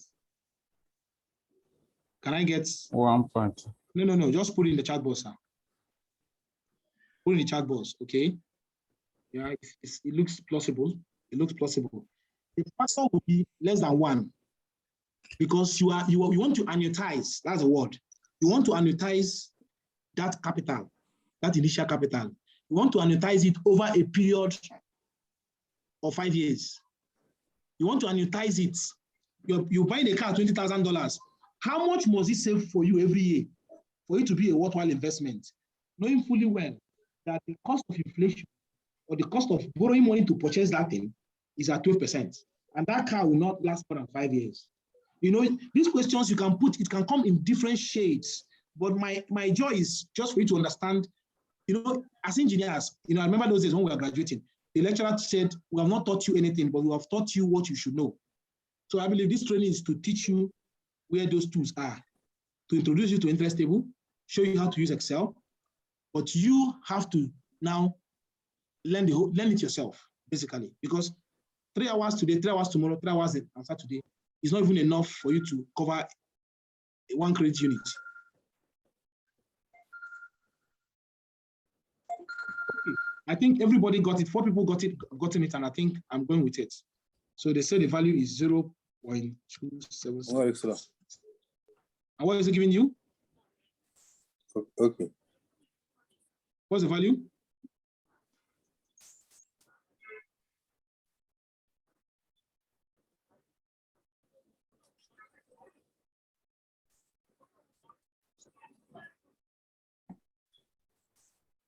What's the value? 5548.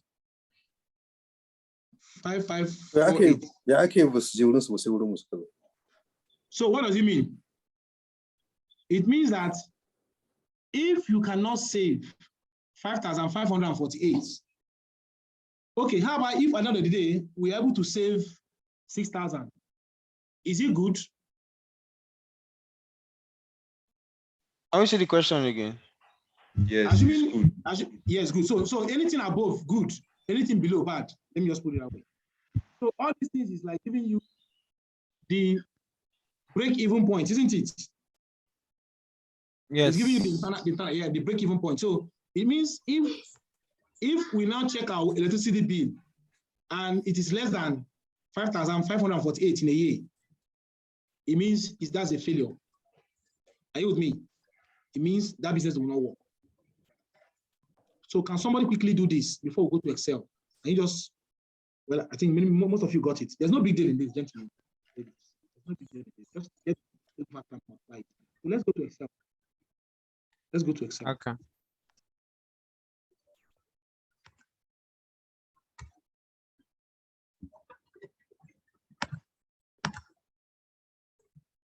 So in Excel, go to question 2. Yeah. Okay. So in question 2,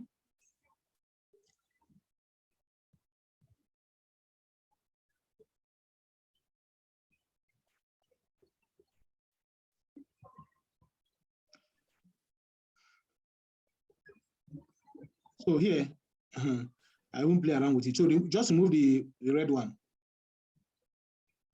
Move them. All of them. Yes, the answers. Move all of them, in fact.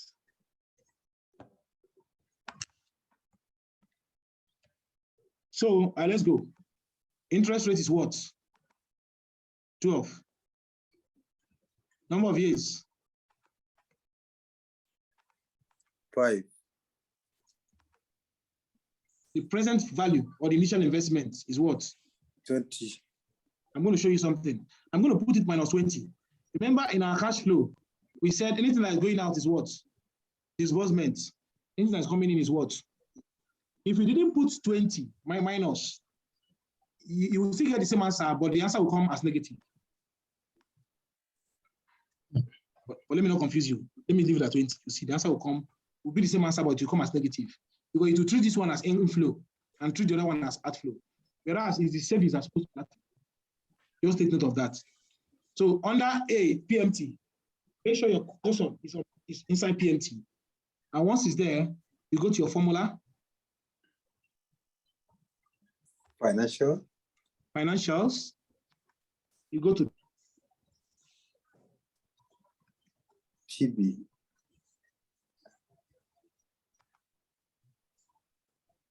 So under PMT, rate is 12.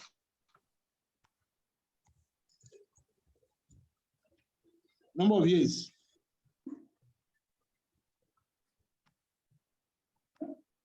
5. C7. Now my internet is going to get issue now. Just stay on the line. Let me change different network. Let's continue as soon as it goes.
It's going fast. Now we're on Airtel. Okay. Yes. Okay. He's doing. Yes.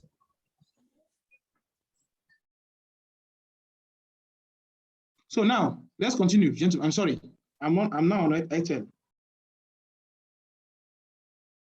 Okay. So the PV is 20,000, isn't it? Are you with me?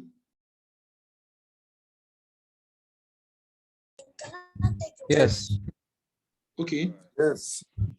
Okay. Yes. So therefore, I'll now click OK.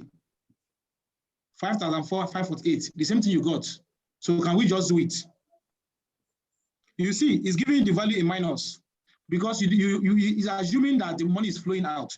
So what I would have done, or what I should have done, is to come under here and put negative to tell Excel that that money is flowing out, to automatically give me the answer back in the positive sense. So that's just what we need to take care of. It's just a question of time. There's not much. Is that gotten? So can we just try it? You know, this class is something that if I do, I give you 5 minutes. You do, you try your hands on it. It's not like I will know it. I can do it later. I know. Have a hang of it.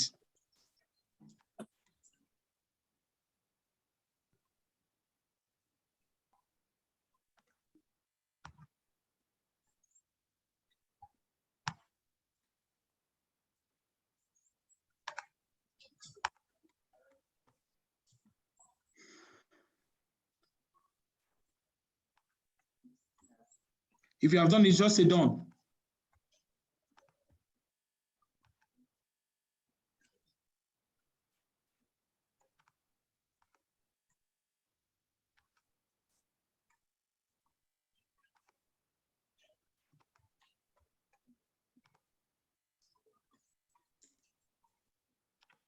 I expect everyone to have done it by now.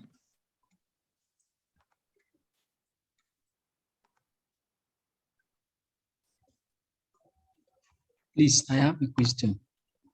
Go ahead. Sorry, my cursor must be at PMT, right? For me to use the formula. Yeah, anyway you want your result to be. Yes. Because this is where I want my result to be. So that's where my cursor will be. Okay. Yeah. Then I said, don't type in anything, use cell operation. So instead of typing something, go and click at the value. The value, yeah. Just an advice. But here, this is just the default value. This is the building block. Okay. If I can come here and say 12. Oh, a little slow. Come here and And say I, create. well, So that tomorrow I can go and change that value.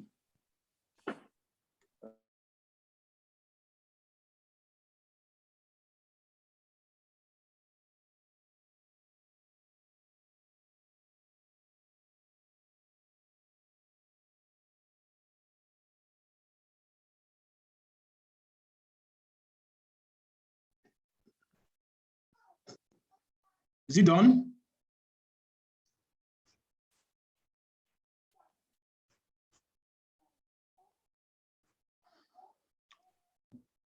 Okay. Only 2 people. Okay, no problem. You will get the recording.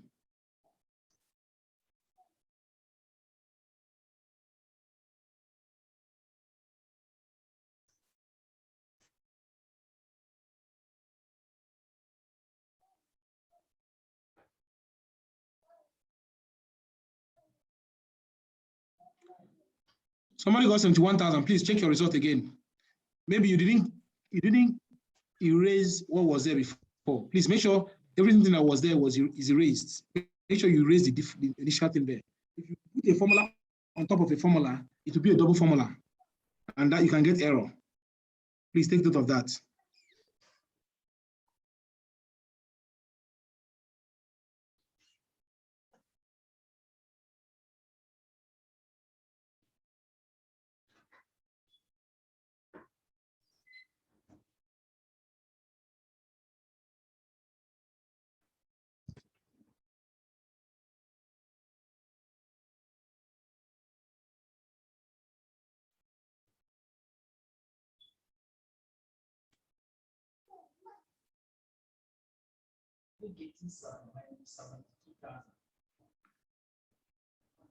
I'm waiting. How many people now? We can't hear you. So I can't get the correct answer. I'm getting 72,000. Can you delete what was there before, sir? I mentioned that this 12 is 12%. If it's only 12, it will see it as 120%. I don't know. Okay. Make sure it's 12%. Make sure it's 12%. And here is 5. You will see you get the answer, sir. And you're using PMT in the Excel. Okay, I'm using PV, that's why. I'm using PV, that's why. No. Okay.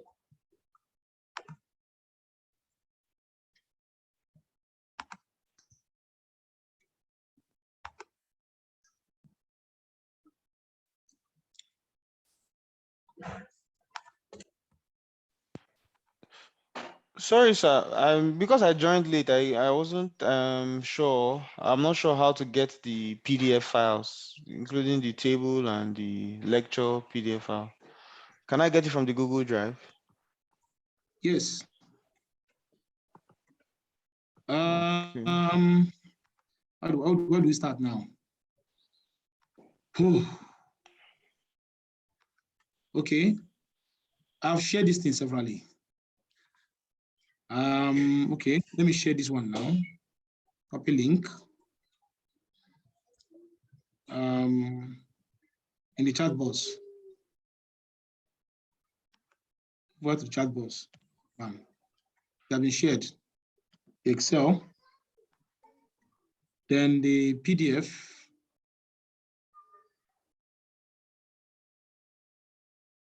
The PDF. For the interest table, there are millions of them online.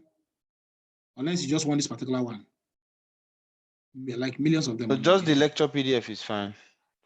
Okay. I think the Excel method is actually more realistic than having to go through a table. Yeah, but in the exam, if you want to write a certification exam, you have to know you won't carry laptop to exam. Okay. Okay. So let's go back to the question. So we've solved this question, right? How it is solved is there. Now let's solve this, and maybe we're ending with this. Okay.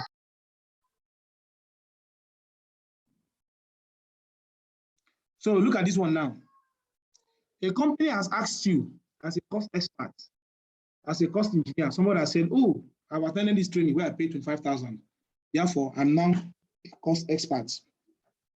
They said, okay, you have to look into 2 projects for us. I'm sorry. Let me pause this thing, and somebody just joined us now. Thank you. So now, this is a company has asked you to look at 2 projects. Each project will last 8 years. The first project costs 125,000 and will save 33,000 each year. The second project costs $153,000 and will save 46,000 each year. The company has a discount rate of 12%. Which project will you recommend? Now, they would have said the company is borrowing the money at 12%. It means the same thing. They can as well say the company wants a profit of 12%. It means the same thing. So that interest I, as we said at the beginning, can be used interchangeably. It can mean different things based on where the field and the area you're operating from. From the construction person, it could be the cost of borrowing money to execute the project, and so on and so forth. So let me ask this thing as a layman. Which of these projects do you think is better? What is your opinion? You can answer on the chat box. Which of these projects, and how do you know which of them is preferable? Which of them? We say the second project is more expensive, but will save more. The first project is cheaper, but will save less.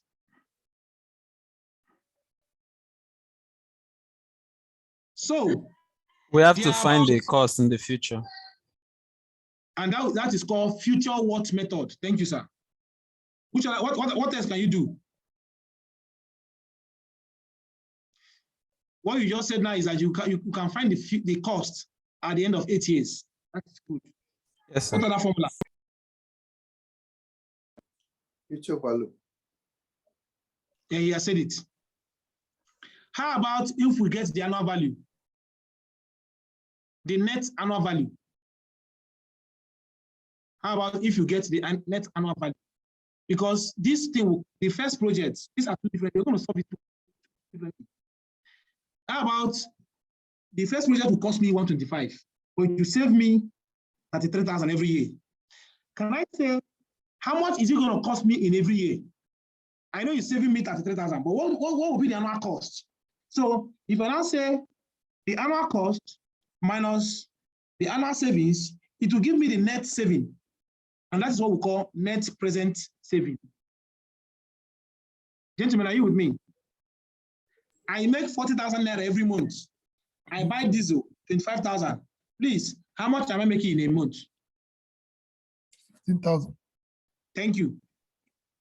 That's another way to evaluate projects. So the question is that this 125,000 that is the present cost, you can annotize it, you can convert it into equal series yearly payments. You now see if that payment is more than this. Whether it's more than this or below this, you find the net. You now come to the second project, you find the net. The one that has a better positive net becomes the preferred project. That's another formula. Somebody said, we can also say, after 8 years, how much will this 33,000 naira amount to after 8 years? If I now subtract that amount over this amount, it will tell me the money I'm going to make over that 8 years period. Because I'm spending 125,000 and saving me 33,000. But this 33,000 naira is every year. So in 8 years, how much is 33,000 in 8 years? If you do this, that money, that amount you get minus this amount, it will give you the net present value. So the 2 projects, the one with a better net present value will give you a better option. So in other words, if you evaluate 2 projects, the one with a higher net present value is the better project. The one with the better net saving is the better project.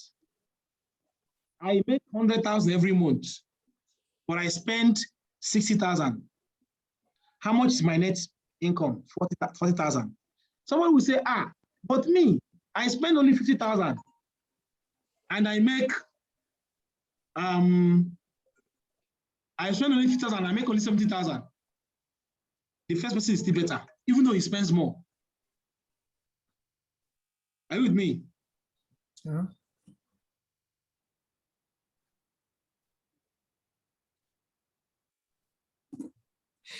Can you explain again, please?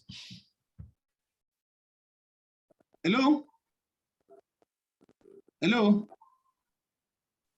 I have a question. Hello. Yes. Okay, so this method you're talking about now is so you're talking. Okay, I'm trying to draw reference to the future value assessment that somebody mentioned. That's to find the future value of each of them. That's what the future cost would be to compare to see, okay, which one is better. Yes. How do you decide which one is the governing criteria to determine which is better? Well, the one that makes you a richer man after 8 years is the better one. Okay. It's like you're earning 1 naira and I'm earning 5 naira. In 5 years, I'll earn 25,000. You earn only 5,000. So I'm better off. I mean, that is a straight line rule. It's so straight.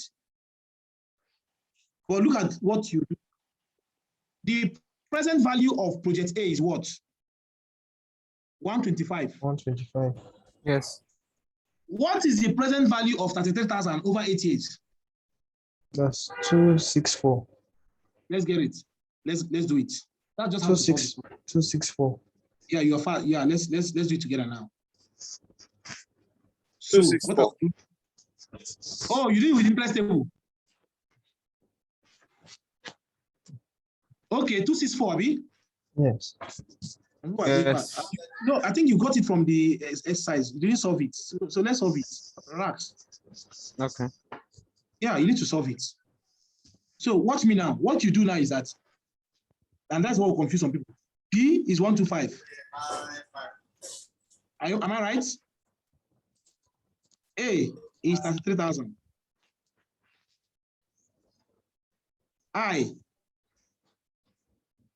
is what?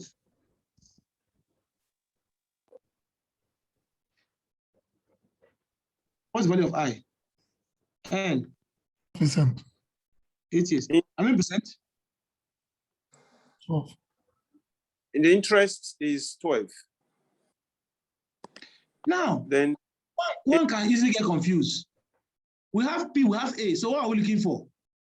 Now, what you do is you assume that this A, this P does not exist, or this is we call this the P of the cost. Therefore, we are going to look for the P of the savings.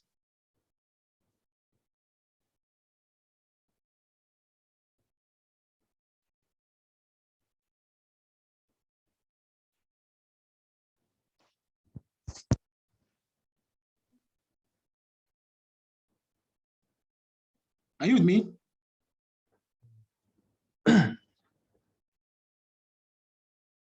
I hope this will not confuse us. Because why we are doing this now is that we are going to use what we call MPV method. MPV. Please take note. So in MPV method, what is MPV? MPV means you must get the value for two. You must get the value for 2P. It is P1 minus P2. Where P1 is savings and P2, please don't be confused, I will explain, is cost. So here now, we're going to look for the P of savings. So we're looking for the P. And so the P would be equal to A to be P over A, comma, 12, comma, yeah, 8.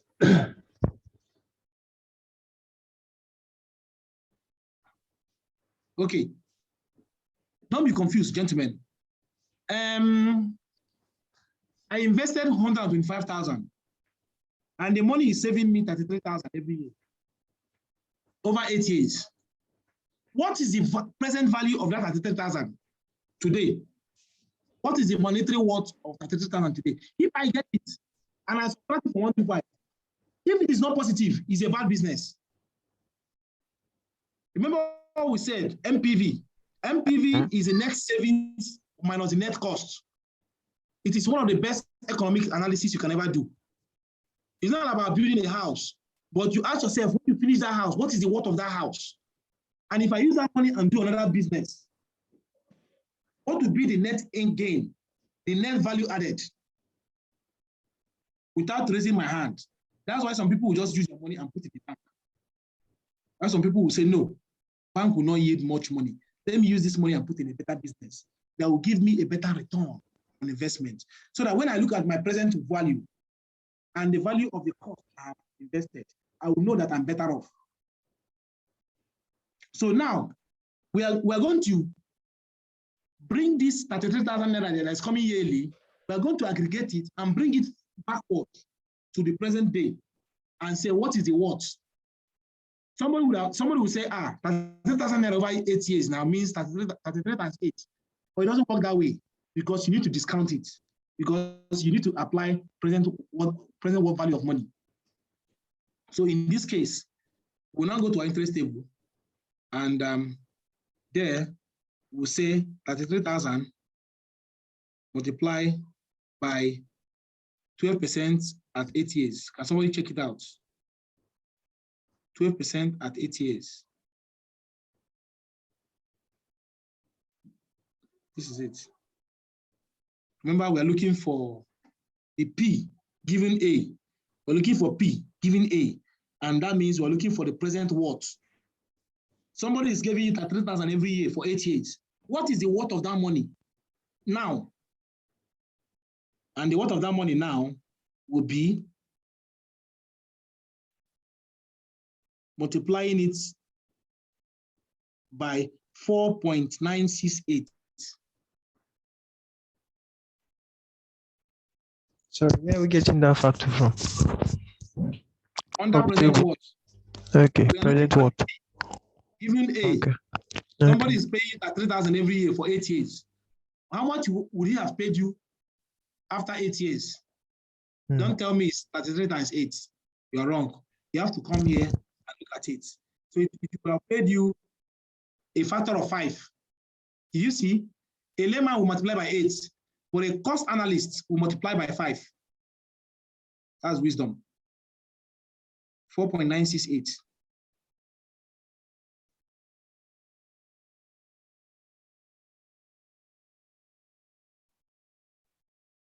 Multiply by 4.968. And that will give us what?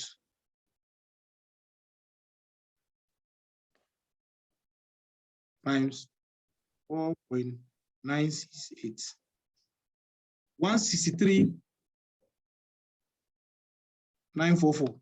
So the present worth of 33,000 paid in installments, in the yearly installments, over 8 times or over a period of 8 years is simply worth 163,000 in present day money. Therefore, the MPV now is P savings minus P cost, which is now 163,944 minus 12500. And that will give you a positive MPV. That means it's still a good business. So what this exercise is telling you is that it does not mean that as a manager, you have to choose between bad business and good business all the time. sometimes you need to choose between two good businesses. And that what makes you the management, that makes you a cost expert or a management staff. Okay? Choosing between bad and evil is a straight line thing. But choosing between two goods means you need to factor, you need to now do some mathematical gymnastics to convince management that you are really trained. So this is for the first project. So the net present value of the first project is 38,944. Now, we're going to do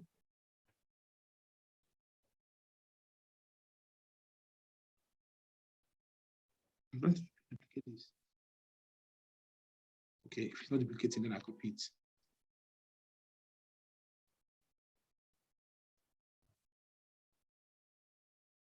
So I'll call this project A.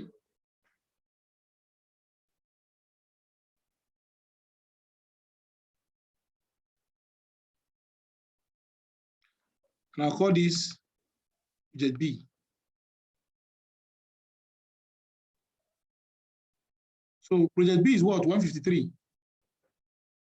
Are you with me? It's the same thing, right? But here will be 46.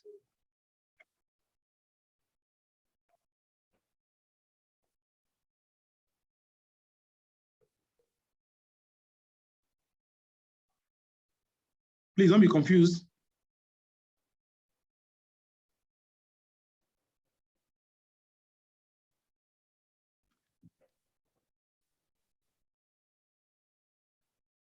Are you with me?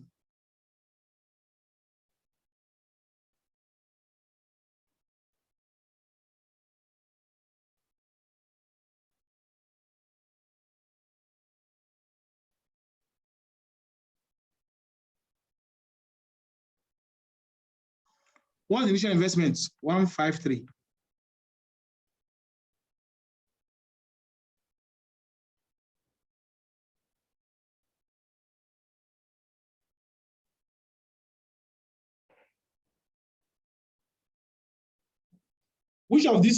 Which of them now is good investment?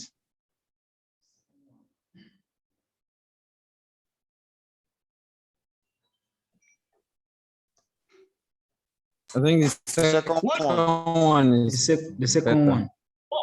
What the second one means is that without doing anything, if you just agree to this business, you automatically reach out by 75,528 naira. This one is saying once you accept the business, you automatically reach out by 38,944. Of course, person who has 5,000 is richer. But my problem is now, how many of us understood everything? Can you speak up or put in the chat box? Or maybe Excel will help you. So let's go to Excel.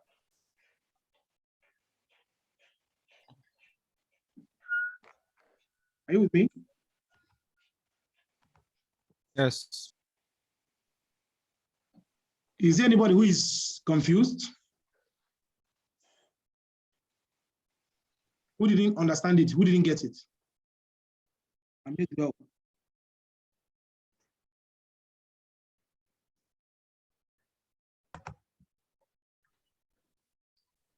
I'm here to help. Okay, it means it's well understood. So go to question number 3 on your Excel. The good thing about Excel is that I've tried to solve it with 2 different formulas. So it's even better off we trash it in Excel.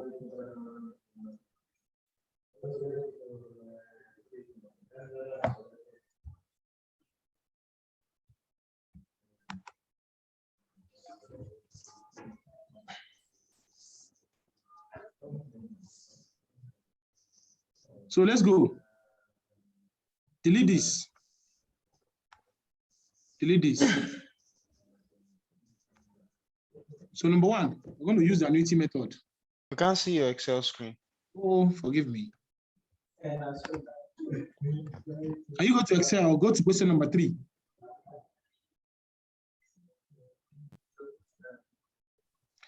As a way of reminding, please, if you have not paid for this training, you just got the link and you joined. By the end of the training, you please transfer the training fee. I just allow some people in today. Tomorrow, I'm afraid I will yank people off. If you've not paid, you will not be in the class.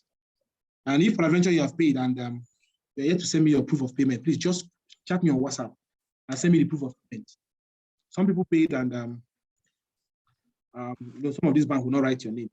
But please, to avoid being yanked off, I will appreciate if you can send me your proof of payment. But let's continue. This is very important. Okay, let's go. Please, I hope the slides will be sent across to our mails. For those that have paid, sir. Yes. Yes. Yes. If you've not paid, definitely you probably can be in the class.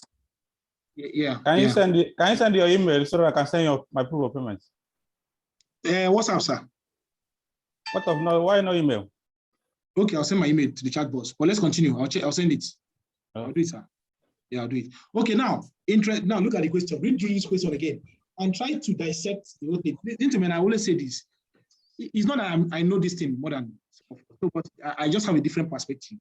Okay, learning something or attending some of this training is not that the person teaching it is such a good one. So that it's just that, like now, I have an Excel perspective to it, and believe me, many people don't have it. So I just want to show you how to use Excel. But before then, I will appreciate if you take a look at it and try to say what it's all about. The thing is that this is two different questions. So it's like a comparison question. You will solve one, but before you compare two things, either you want to benchmark two things, you need to do either internal benchmarking or external benchmarking. So now you develop a baseline. So the baseline for us is 8 years, 12%. Those are the fees condition, the boundary conditions. So now the thing now is the baseline is our benchmarking is which one is more profitable, which one is giving us more return on money. So I'm going to start with the annuity method, not the one we solved manually, the one we did not solve manually, and the annuity method. So for the annuity method, my job is to say, for the first project, it will bring in 33,000, but it will cost me a one-off 125,000. So I'm going to ask myself, I'm going to split 125 over 8 years, which will now be the cost or operational and maintenance costs, in quotes, or servicing costs, or debt servicing costs per year. So when I subtract debt servicing costs minus the income, I will get the net. The two projects that give me a better net because it's from that net that I can use to do other things. So the one that gives me a better net is of course the better project. Okay. Then the other formula is to take them in present time to say 33,000 naira after in 8 years time. What is it worth now? If I say let me give you 10,000 naira every month for 1 year, and let me give you 120,000 naira today, which one is better? 120,000 naira today, because at the end of this year, depreciation would have eaten 10, 20, 15% of that money. So that money will not be up to 120,000 again. It will never be. So that's the idea. So I'm closing this class in less than 10 minutes, please. Okay, so here, the interest rate is 12%. The number of years is 8. Okay, let me write here. This is project 1, right? Let me add one cell. Good. So here, project 1. Project 2. So under project 1, the interest rate is 12. Number of years is 8. The present value is 125,000. The amount is, the savings is 33,000. Now, what will happen? I'm putting 36,000 here now, but I'm not going to make use of it. So I'll come here. I'll go to formulas. I'll go to financials. I'll go for PMT because I already have 30,000 as PMT, PMT1. So let me get PMT2, the one for cost. And my input parameter will be the initial investment. The interest is 12%. The number of years is 8. The PV is now the amount I'm spending now. What does this translate to? Per annum. So it translates to 25,000 per annum. It means if Dangote will not sell, if Koshkaris will not sell Ford at $125,000, one-off for me, he can decide to tell me to buy it at $25,000 every year. But you and I know that at the end of it, I would have paid 8 times. I can't find my times. Don't mind my laptop. I bought this laptop that has some kind of symbol times 25. I'll pay 200,000. Doesn't it make sense?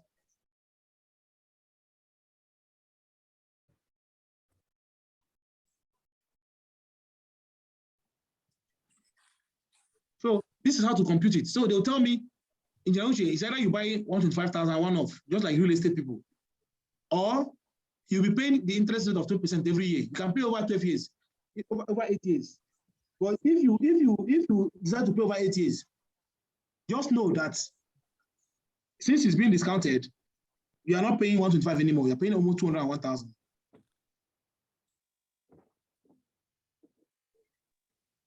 Okay, that's one. So now, I will now come here and said, he's saving me 33,000 and it's costing me 25,000. Therefore, my net will be this minus this 7,000. So project A is giving me a net profit of 7,837 naira. So let's go to project B and do the same thing. So project B, formulas, financials, PMT.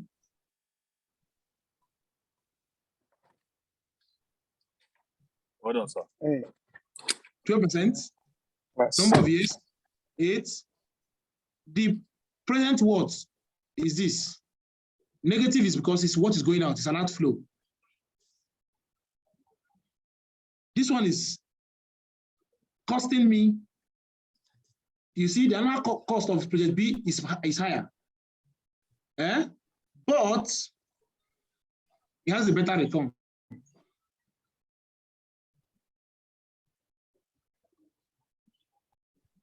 Of 15,000. 15,000.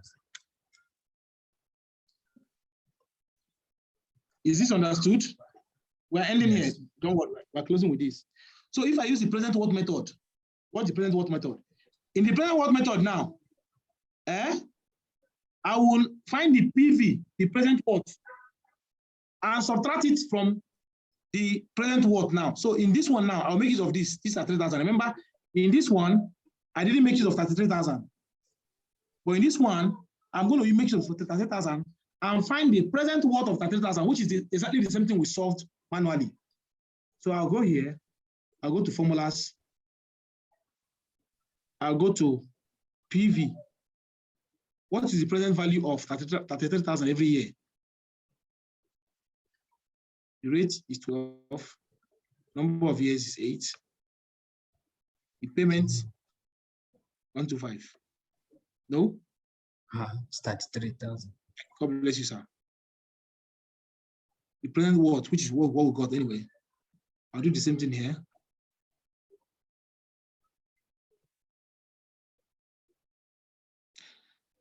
Now, after this class, I will grade for indulgence. There are many exercises in that manual, but 3 hours later, remember, it was COVID that came up with this our online thing. Even though COVID has gone out now, but how to adjust is a problem now. Don't plan to adjust. Want to continue online. That's what COVID has changed us forever. That's a practical one. So this one is giving me 225. So what I will now do, I will now find the net. Please, when you're finding this net, the MPV, this MPV here. So when you're finding this MPV, please take note of the signs. The sign must not deceive you. So here, I'll just say equal to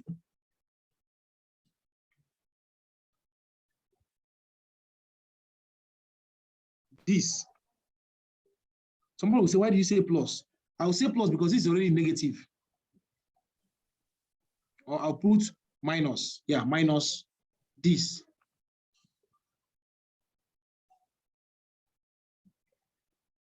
Okay, take note of the signs. Signs are very important in mathematics. This minus is giving me the correct answer because it's already minus this. It is as at today. While as at today, if once I accept this business, I'm richer by 38,000 for project A. Well, for project B, I'm richer by 5,000. Of course, all of you know that I'll go for project A. Whereas here, every year, I'll be richer by 7,000. Here, every year, I'll be richer by 15,000. So whichever formula we use, you will see that project B is a better project. Question time.